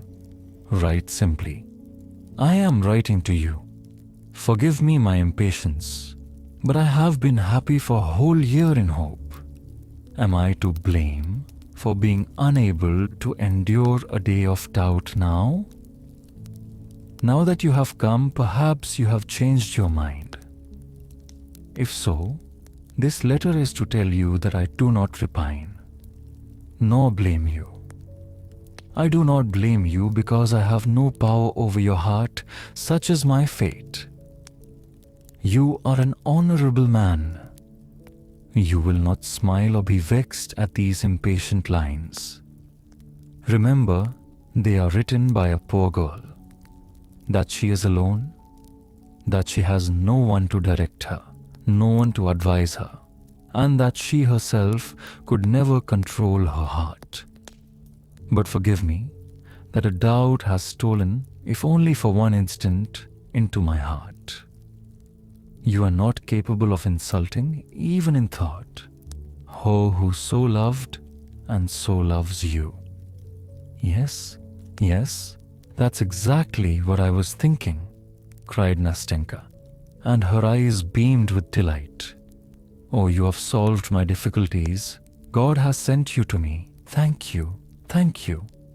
What for? For God's sending me, I answered, looking delighted at her joyful little face. Why, yes, for that too.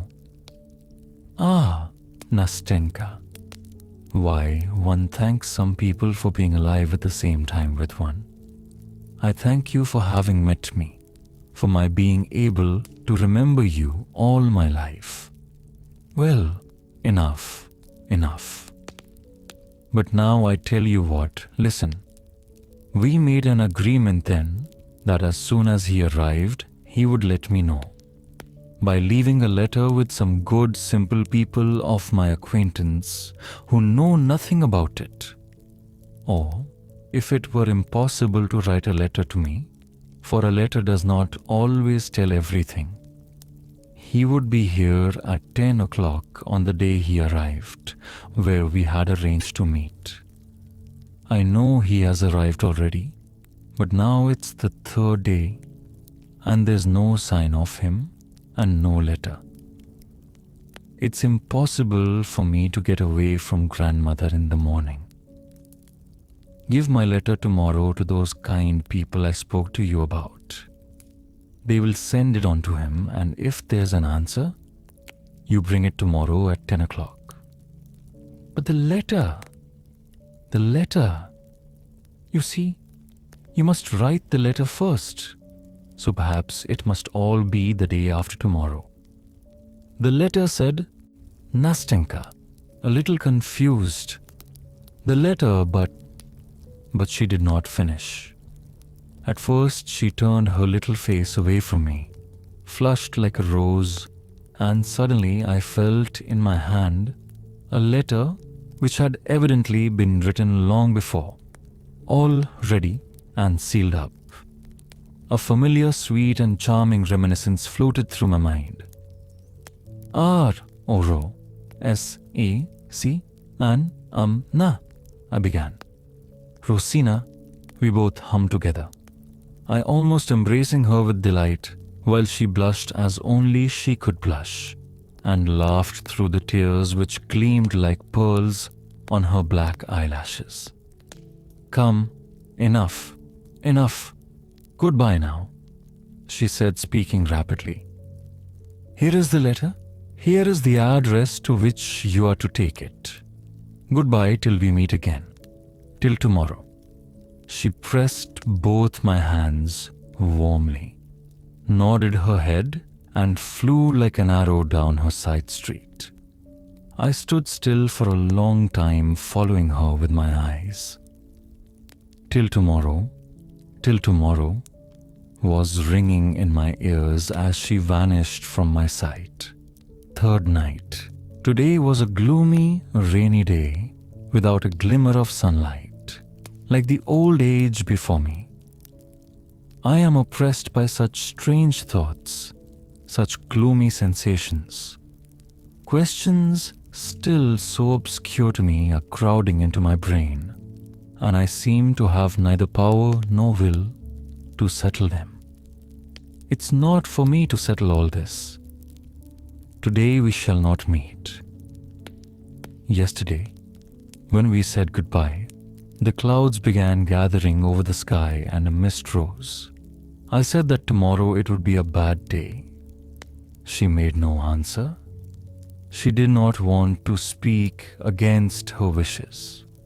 For her that day was bright and clear.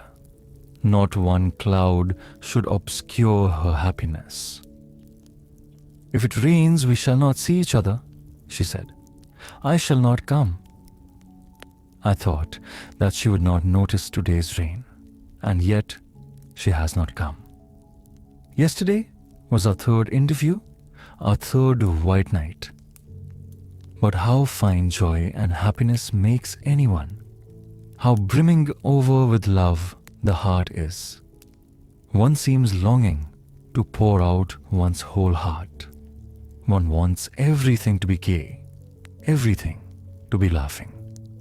And how infectious that joy is. There was such a softness in her words, such a kindly feeling in her heart towards me yesterday. How solicitous and friendly she was, how tenderly she tried to give me courage. Oh, the coquetry of happiness. While I took it all for the genuine thing, I thought that she...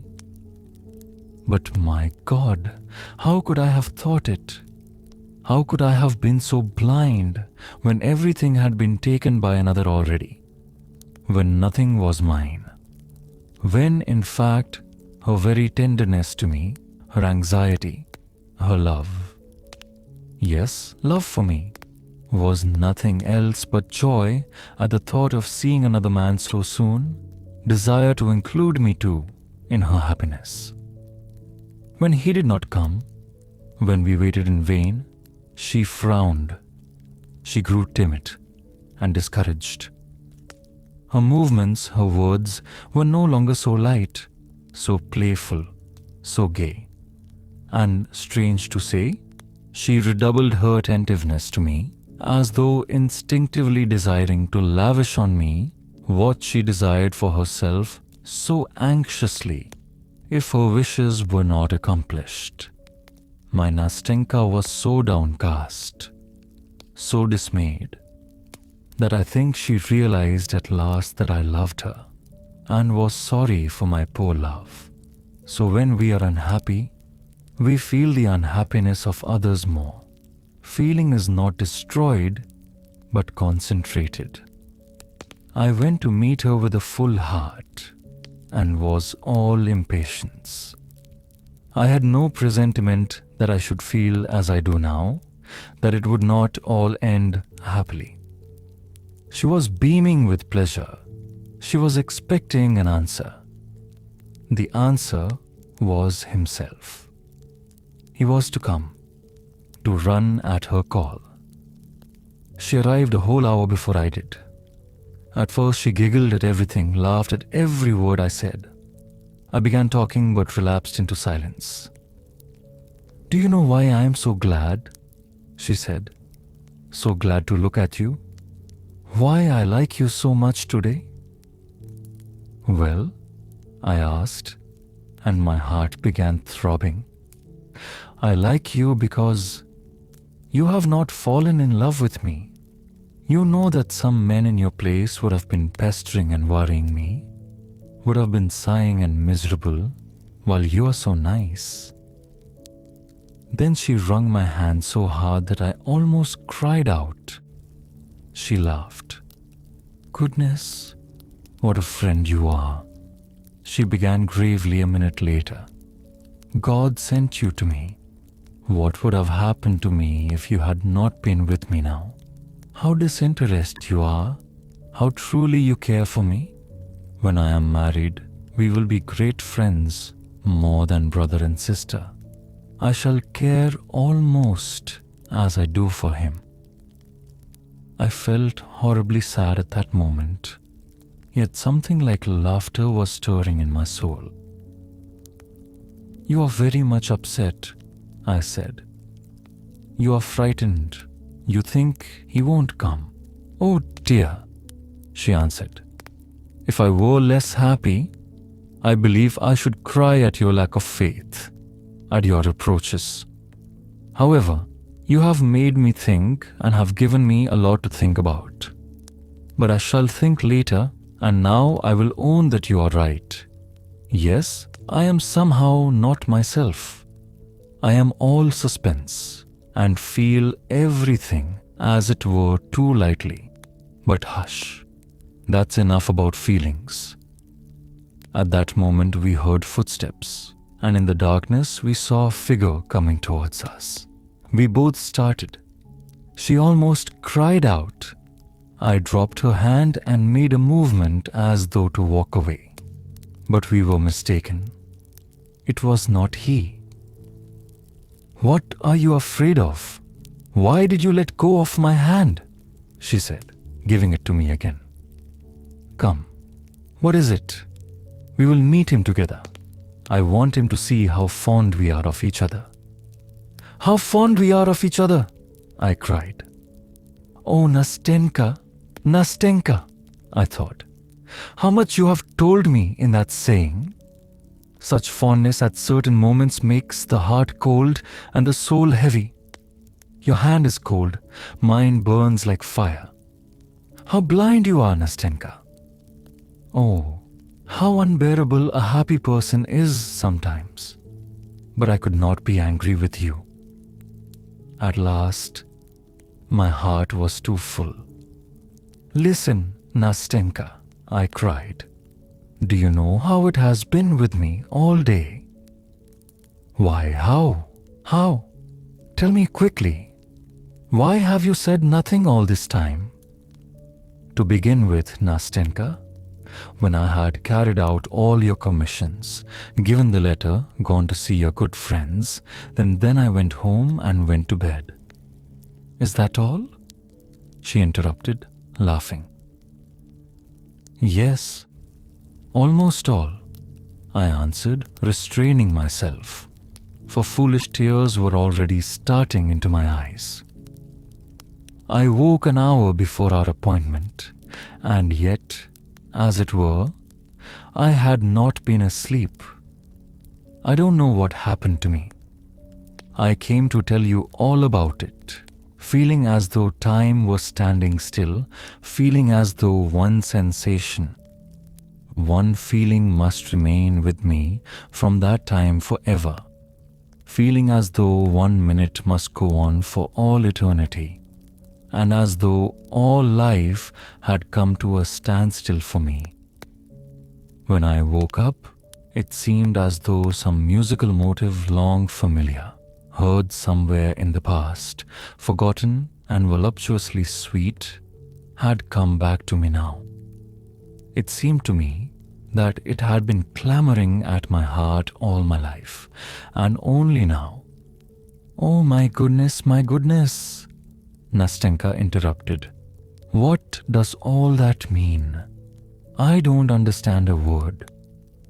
"Ah, Nastenka, I wanted somehow to convey to you that strange impression," I began in a plaintive voice, in which there still lay hid a hope, though a very faint one.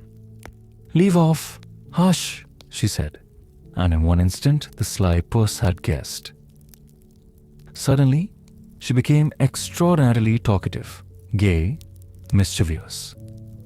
She took my arm, laughed, wanted me to laugh too, and every confused word I uttered evoked from her prolonged ringing laughter.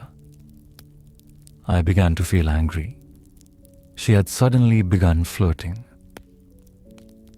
"Do you know," she began, "I feel a little vexed that you are not in love with me. There's no understanding human nature. But all the same, Mr. Unapproachable, you cannot blame me for being so simple. I tell you everything. Everything. Whatever foolish thought comes into my head. Listen." "That's 11, I believe," I said as the slow chime of a bell rang out from a distant tower. She suddenly stopped, left off laughing, and began to count. "Yes, it's 11, she said at last in a timid, uncertain voice.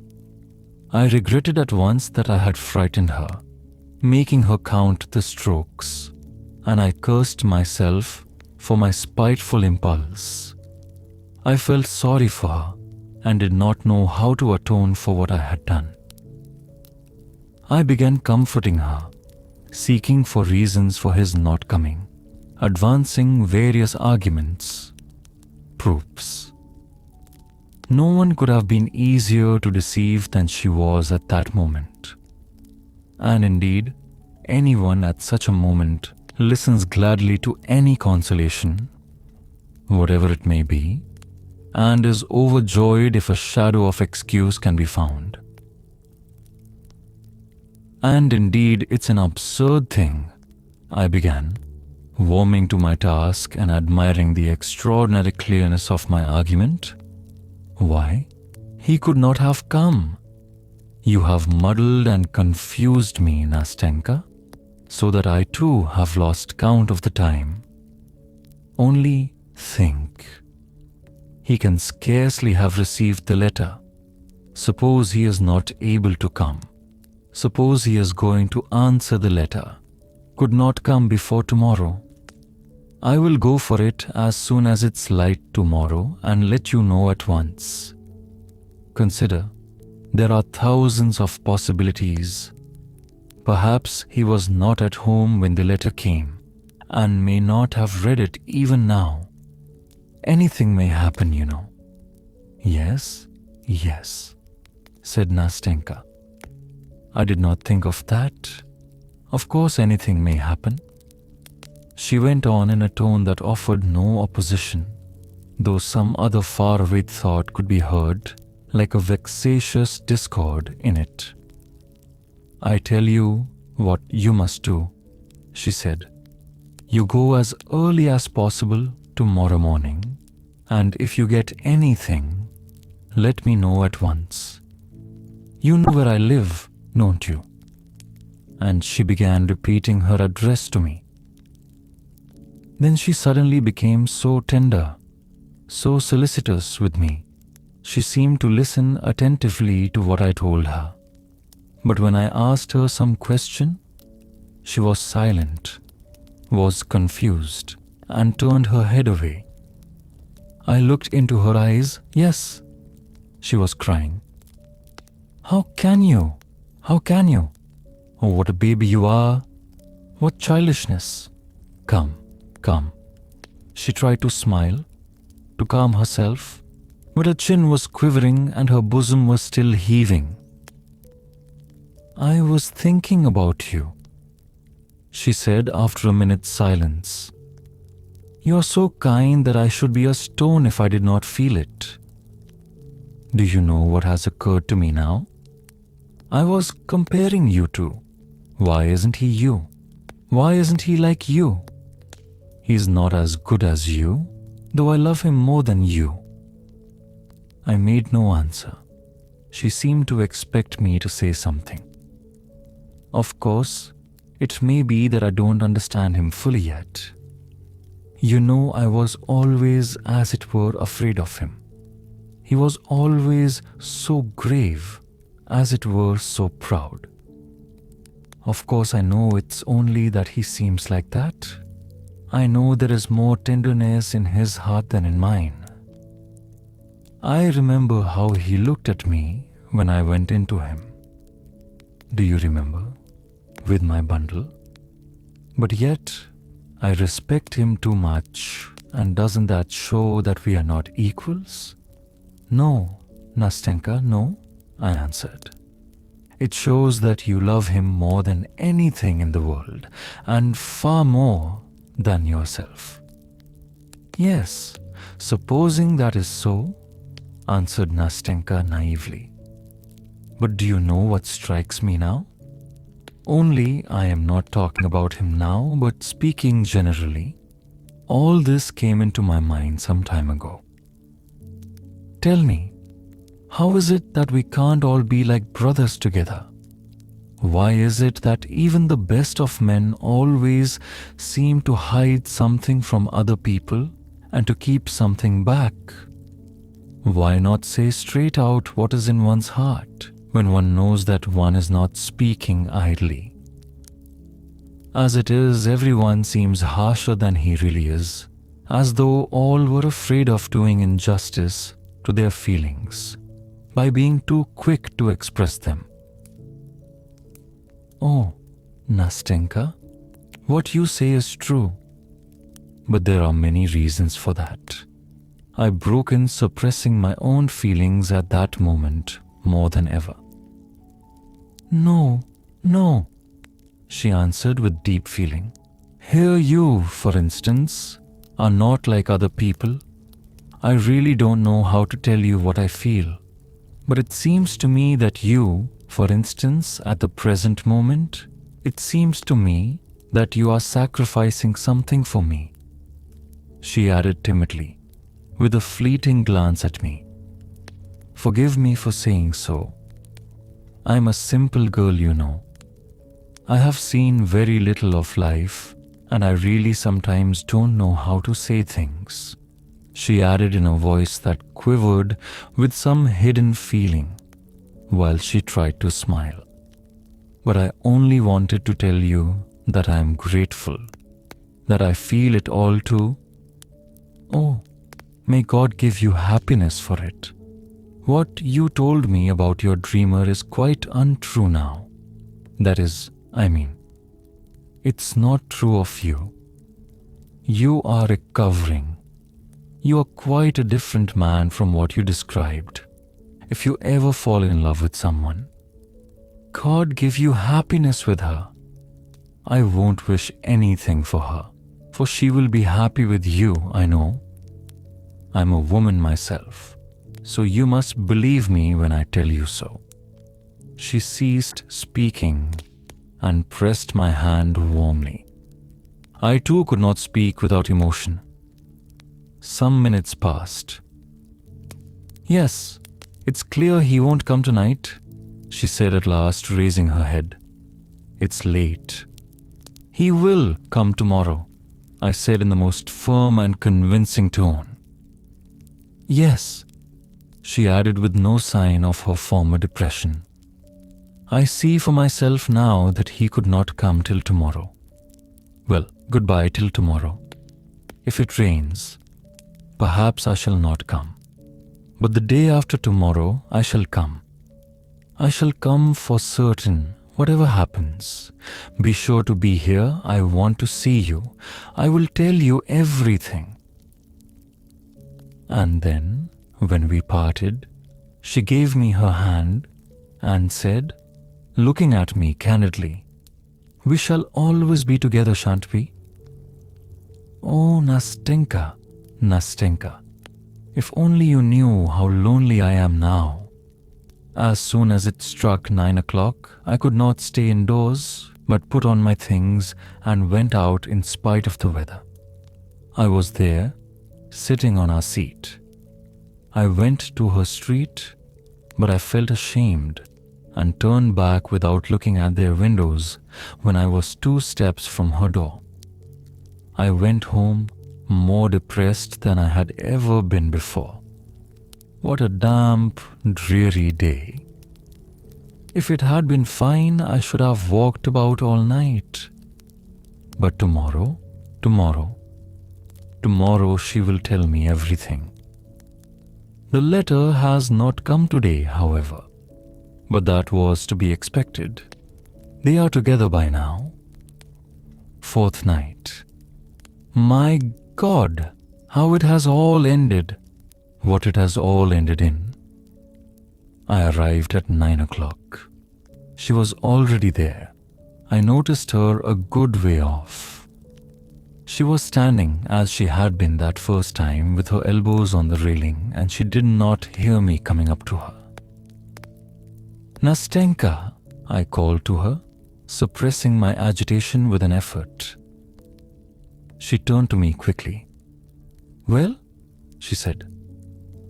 Well, make haste. I looked at her in perplexity. Well, where is the letter? Have you brought the letter? She repeated, clutching at the railing. No, there is no letter, I said at last. Hasn't he been to you yet? She turned fearfully pale and looked at me for a long time without moving. I had shattered her last hope. Well, God be with him, she said at last in a breaking voice. God be with him, if he leaves me like that. She dropped her eyes, then tried to look at me and could not. For several minutes, she was struggling with her emotion. All at once, she turned away, leaning her elbows against the railing, and burst into tears. Oh, don't, I began. But looking at her, I had not the heart to go on. And what was I to say to her? Don't try and comfort me, she said. Don't talk about him. Don't tell me that he will come, that he has not cast me off so cruelly and so inhumanly as he has. What for? What for? Can there have been something in my letter, that unlucky letter? At that point, sobs stifled her voice. My heart was torn as I looked at her. Oh, how inhumanly cruel it is, she began again. And not a line, not a line. He might at least have written that he does not want me, that he rejects me, but not a line for 3 days. How easy it is for him to wound, to insult a poor, defenseless girl whose only fault is that she loves him. Oh, what I've suffered during these 3 days. Oh dear, when I think that I was the first to go to him, that I humbled myself before him, cried, that I begged of him a little love. And after that, listen, she said, turning to me, and her black eyes flashed. It isn't so. It can't be so. It isn't natural. Either you are mistaken or perhaps he has not received the letter. Perhaps he still knows nothing about it. How could anyone? Judge for yourself, tell me, For goodness sake, explain it to me. I can't understand it. How could anyone behave with such barbarous coarseness as he has behaved to me? Not one word. Why, the lowest creature on earth is treated more compassionately. Perhaps he has heard something. Perhaps someone has told him something about me, she cried, turning to me inquiringly. What do you think? Listen, Nastenka. I shall go to him tomorrow in your name. Yes, I will question him about everything. I will tell him everything. Yes, yes. You write a letter. Don't say no, Nastenka, don't say no. I will make him respect your action. He shall hear all about it. And if... No, my friend, no, she interrupted. Enough, not another word, not another line from me. Enough. I don't know him. I don't love him anymore. I will forget him. She could not go on. Calm yourself, calm yourself. Sit here, Nastenka, I said, making her sit down on the seat. I am calm. Don't trouble. It's nothing. It's only tears, they will soon dry. Why, do you imagine I shall do away with myself? That I shall throw myself into the river? My heart was full. I tried to speak, but I could not. Listen, she said, taking my hand. Tell me, you wouldn't have behaved like this, would you? You would not have abandoned a girl who had come to you of herself? You would not have thrown into her face a shameless taunt at her weak, foolish heart. You would have taken care of her. You would have realized that she was alone, that she did not know how to look after herself, that she could not guard herself from loving you, that it was not her fault, that she had done nothing. Oh dear. Oh dear. Nastenka, I cried at last, unable to control my emotion. Nastenka, you torture me. You wound my heart. You are killing me, Nastenka. I cannot be silent. I must speak at last, give utterance to what is surging in my heart. As I said this, I got up from the seat. She took my hand and looked at me in surprise. What is the matter with you? She said at last. Listen, I said resolutely. Listen to me, Nastenka. What I am going to say to you now is all nonsense, all impossible, all stupid. I know that this can never be, but I cannot be silent. For the sake of what you are suffering now, I beg you beforehand to forgive me. What is it? What is it? She said, drying her tears and looking at me intently, while a strange curiosity gleamed in her astonished eyes. What is the matter? It's impossible, but I love you, Nastenka. There it is. Now everything is told, I said with a wave of my hand.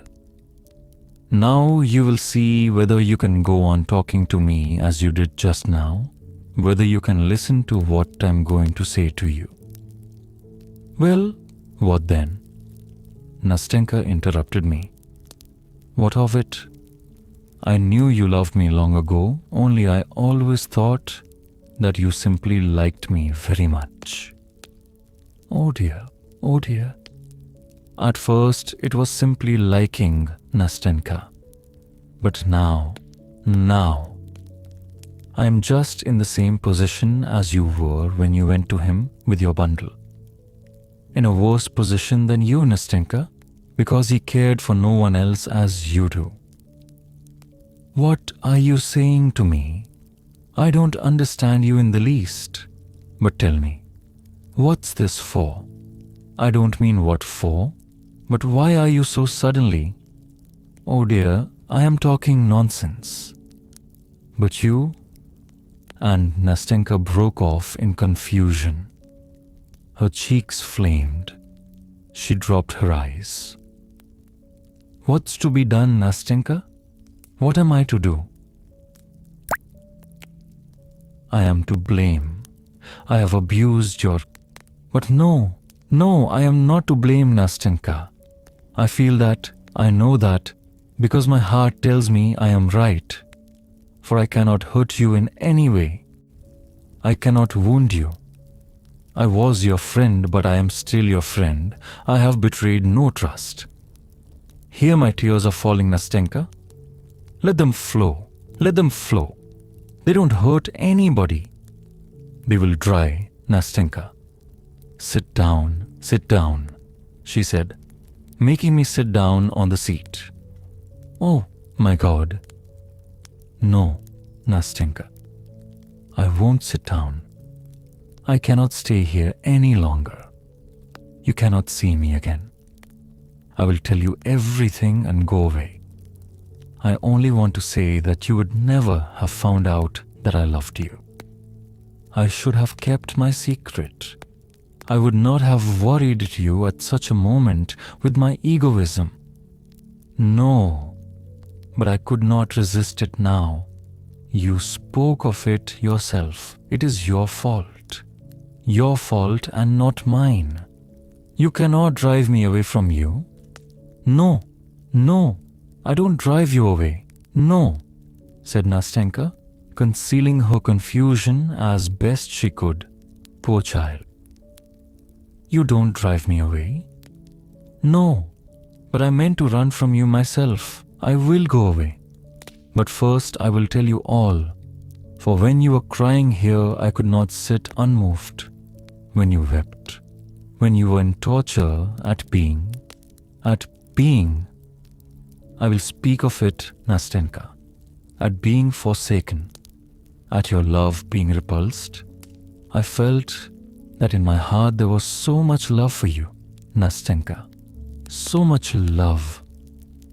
And it seemed so bitter that I could not help you with my love, that my heart was breaking, and I could not be silent. I had to speak, Nastenka. I had to speak. Yes, tell me, talk to me, said Nastenka with an indescribable gesture. Perhaps you think it strange that I talk to you like this, but speak. I will tell you afterwards. I will tell you everything. You are sorry for me, Nastenka? You are simply sorry for me, my dear little friend. What's done can't be mended. What is said cannot be taken back. Isn't that so? Well, now you know. That's the starting point. Very well. Now it's all right, only listen. When you were sitting crying, I thought to myself, oh, let me tell you what I was thinking. I thought that of course it cannot be Nastenka. I thought that you somehow, quite apart from me, had ceased to love him. Then I thought that yesterday and the day before yesterday, Nastenka. Then I certainly would have succeeded in making you love me. You know, you said yourself, Nastenka, that you almost loved me. Well, what next? Well, that's nearly all I wanted to tell you. All that is left to say is how it would be if you loved me. Only that, nothing more. Listen, my friend, for any way you are my friend, I am of course a poor, humble man of no great consequence. But that's not the point. I don't seem to be able to say what I mean, Nastenka. I am so confused. Only I would love you. I would love you so that even if you still loved him, even if you went on loving the man I don't know, you would never feel that my love was a burden to you. You would only feel every minute that at your side was beating a grateful, grateful heart, a warm heart ready for your sake. Oh, Nastenka, Nastenka, what have you done to me? Don't cry. I don't want you to cry, said Nastenka, getting up quickly from the seat. Come along, get up. Come with me. Don't cry, she said, drying her tears with her handkerchief. Let us go now. Maybe I will tell you something. If he has forsaken me now, if he has forgotten me, though I still love him, I do not want to deceive you. But listen, answer me. If I were to love you, for instance, that is, if I only... Oh, my friend, to think how I wounded you. When I laughed at your love, when I praised you for not falling in love with me. Oh dear, how was it I did not foresee this? How was it I did not foresee this? How could I have been so stupid? But, well, I have made up my mind. I will tell you. Look here, Nastenka. Do you know what? I'll go away. That's what I'll do. I am simply tormenting you. Here you are, remorseful for having laughed at me, and I won't have you in addition to your sorrow. Of course it is my fault, Nastenka. But goodbye. Stay. Listen to me. Can you wait? What for? How? I love him. But I shall get over it. I must get over it. I cannot fail to get over it. I am getting over it. I feel that, who knows, perhaps it will all end today. For I hate him, for he has been laughing at me, while you have been weeping here with me. For you have not repulsed me as he has. For you love me, while he has never loved me. For in fact, I love you myself. Yes, I love you. I love you as you love me. I have told you so before, you heard it yourself. I love you because you are better than he is, because you are nobler than he is, because he, the poor girl's emotion, was so violent that she could not say more. She laid her head upon my shoulder, then upon my bosom, and wept bitterly. I comforted her, I persuaded her, but she could not stop crying. She kept pressing my hand and saying between her sobs, Wait, it will be over in a minute. I want to tell you, you mustn't think that these tears, it's nothing. It's weakness. Wait till it's over. At last she left off crying, dried her eyes, and we walked on again. I wanted to speak, but she still begged me to wait. We were silent. At last she plucked up courage and began to speak. It's like this, she began, in a weak and quivering voice, in which, however, there was a note that pierced my heart with a sweet pang. Don't think that I am so light and inconstant. Don't think that I can forget and change so quickly. I have loved him for a whole year, and I swear by God that I have never, even in thought, been unfaithful to him. He has despised me. He has been laughing at me. God forgive him. But he has insulted me and wounded my heart. I do not love him, for I can only love what is magnanimous, what understands me, what is generous, for I am like that myself and he is not worthy of me. Well, that's enough of him.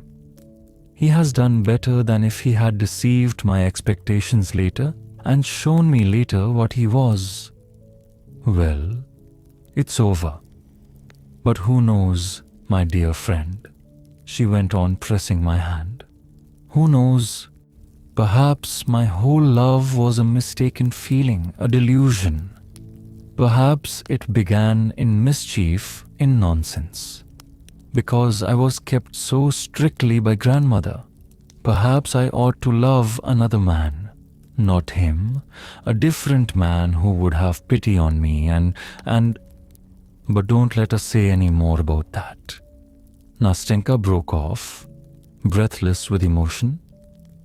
I wanted to tell you that if, although I love him, did love him, if, in spite of this, you still say, if you feel that your love is so great that it may at last drive from my heart my old feeling, if you will have pity on me, if you do not want to leave me alone to my fate, without hope, without consolation, if you are ready to love me always as you do now, I swear to you that gratitude, that my love will be at last worthy of your love. Will you take my hand?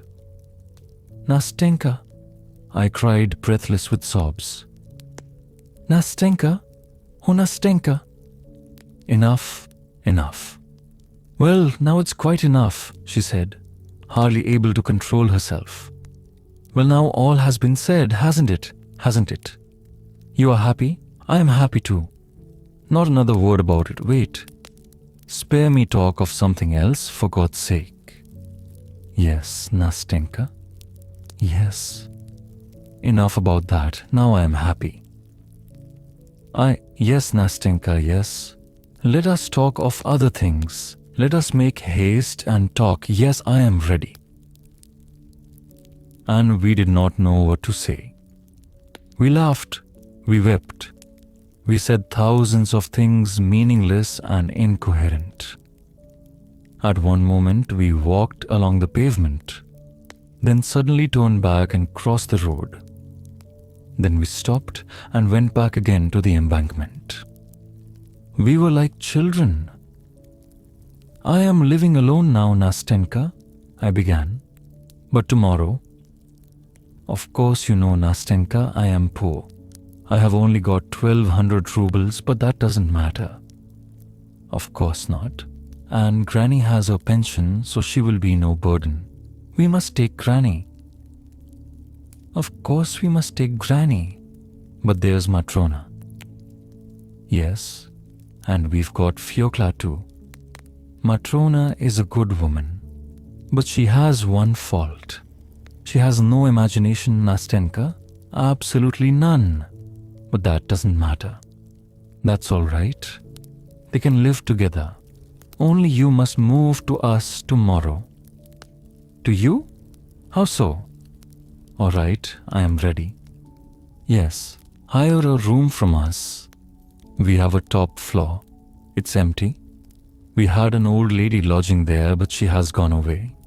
And I know Granny would like to have a young man. I said to her, why a young man? And she said, oh, because I am old. Only don't you fancy, Nastenka, that I want him as a husband for you. So I guessed it was with that idea.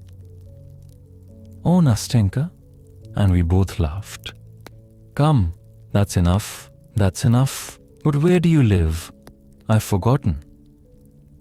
Over that way, near Exbridge, Baranikov's buildings. It's that big house. Yes, that big house. Oh, I know. A nice house.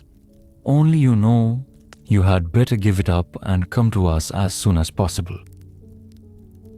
Tomorrow, Nastenka. Tomorrow. I owe a little for my rent there, but that doesn't matter. I shall soon get my salary.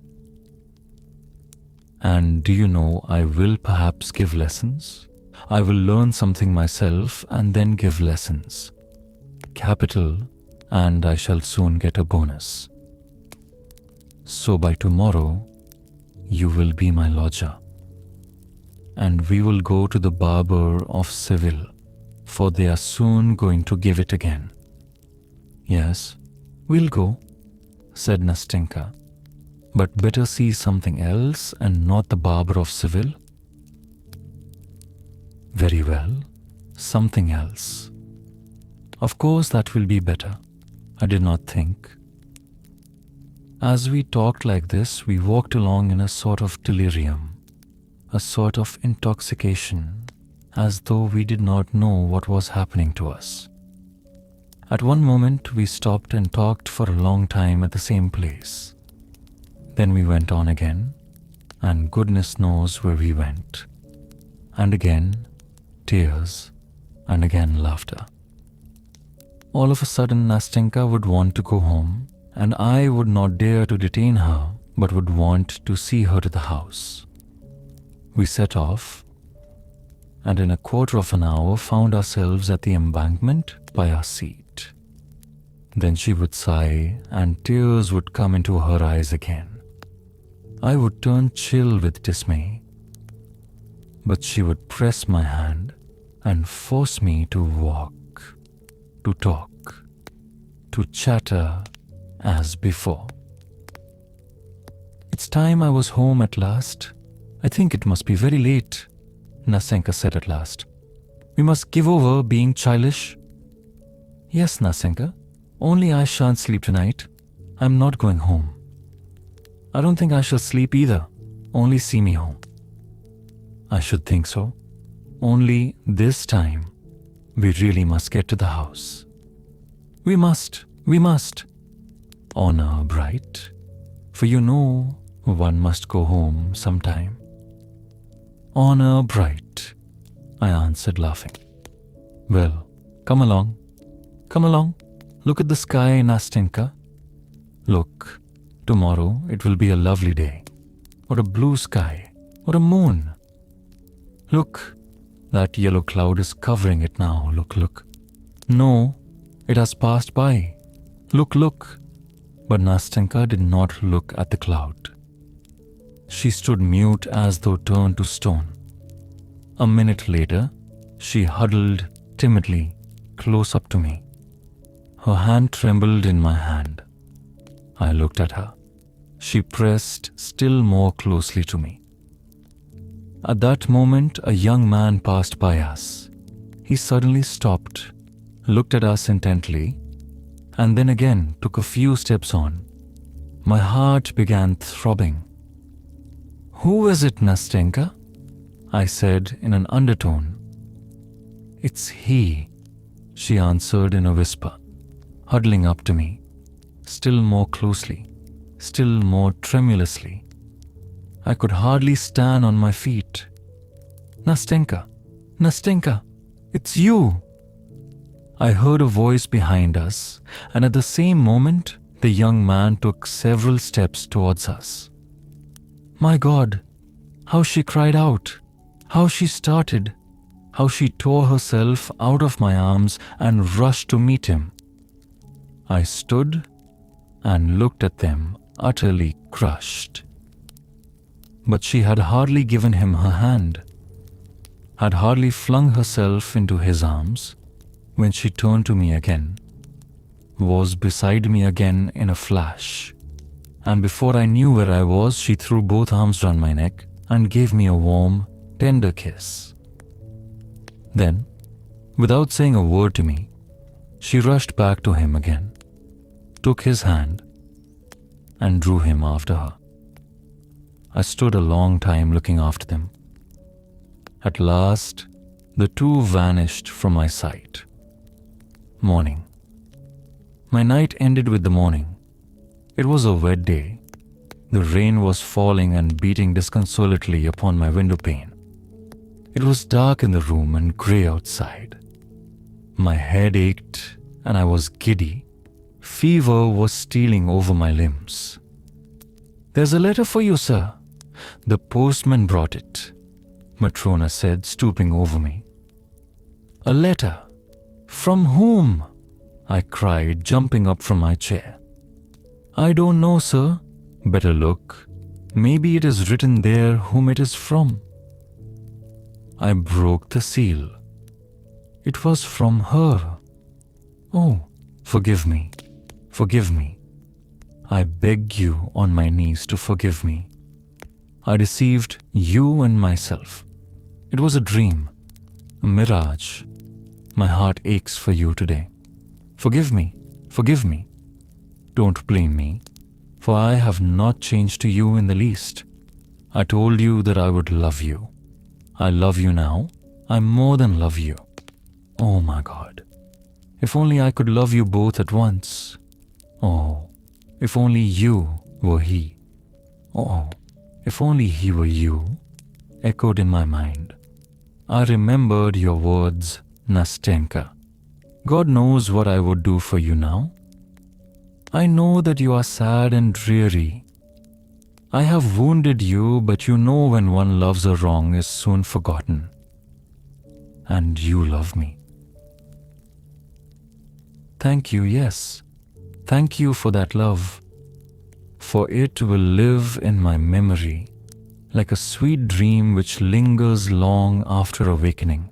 For I shall remember forever that instant when you opened your heart to me like a brother and so generously accepted the gift of my shattered heart to care for it, nurse it, and heal it.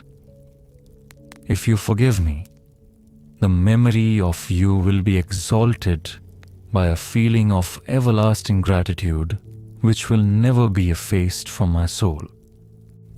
I will treasure that memory. I will be true to it.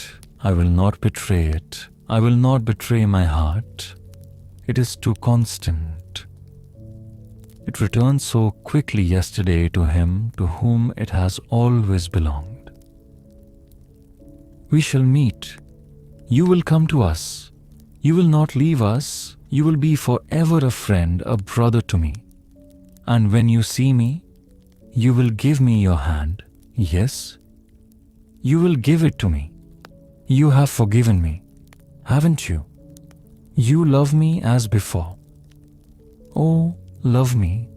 Do not forsake me, because I love you so at this moment, because I am worthy of your love, because I will deserve it, my dear. Next week I am to be married to him. He has come back in love. He has never forgotten me. You will not be angry at my writing about him. But I want to come and see you with him. You will like him, won't you?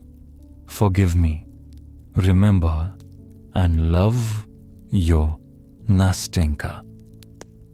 I read that letter over and over again for a long time. Tears gushed to my eyes.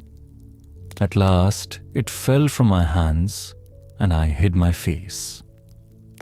Dearie, I say dearie, Matrona began. What is it, Matrona? I have taken all the cobwebs off the ceiling. You can have a wedding or give a party. I looked at Matrona. She was still a hearty, youngish old woman. But I don't know why all at once I suddenly pictured her with lusterless eyes, a wrinkled face, bent, decrepit. I don't know why I suddenly pictured my room grown old like Matrona. The walls and the floors looked discolored, everything seemed dingy. The spiders' webs were thicker than ever. I don't know why, but when I looked out of the window, it seemed to me that the house opposite had grown old and dingy too, that the stucco on the columns was peeling off and crumbling, that the cornices were cracked and blackened, and that the walls, of a vivid deep yellow, were patchy. Either the sunbeams suddenly peeping out from the clouds for a moment were hidden again behind a veil of rain, and everything had grown dingy again before my eyes. Or perhaps the whole vista of my future flashed before me so sad and forbidding, and I saw myself, just as I was now, 15 years hence, older, in the same room, just as solitary, with the same Matrona grown no cleverer for those 15 years. But to imagine that I should bear you a grudge, Nastenka, that I should cast a dark cloud over your serene, untroubled happiness, that by my bitter reproaches I should cause distress to your heart, should poison it with secret remorse and should force it to throb with anguish at the moment of bliss.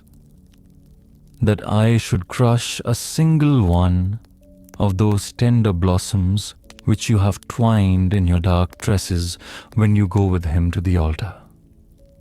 Oh, never, never. May your sky be clear.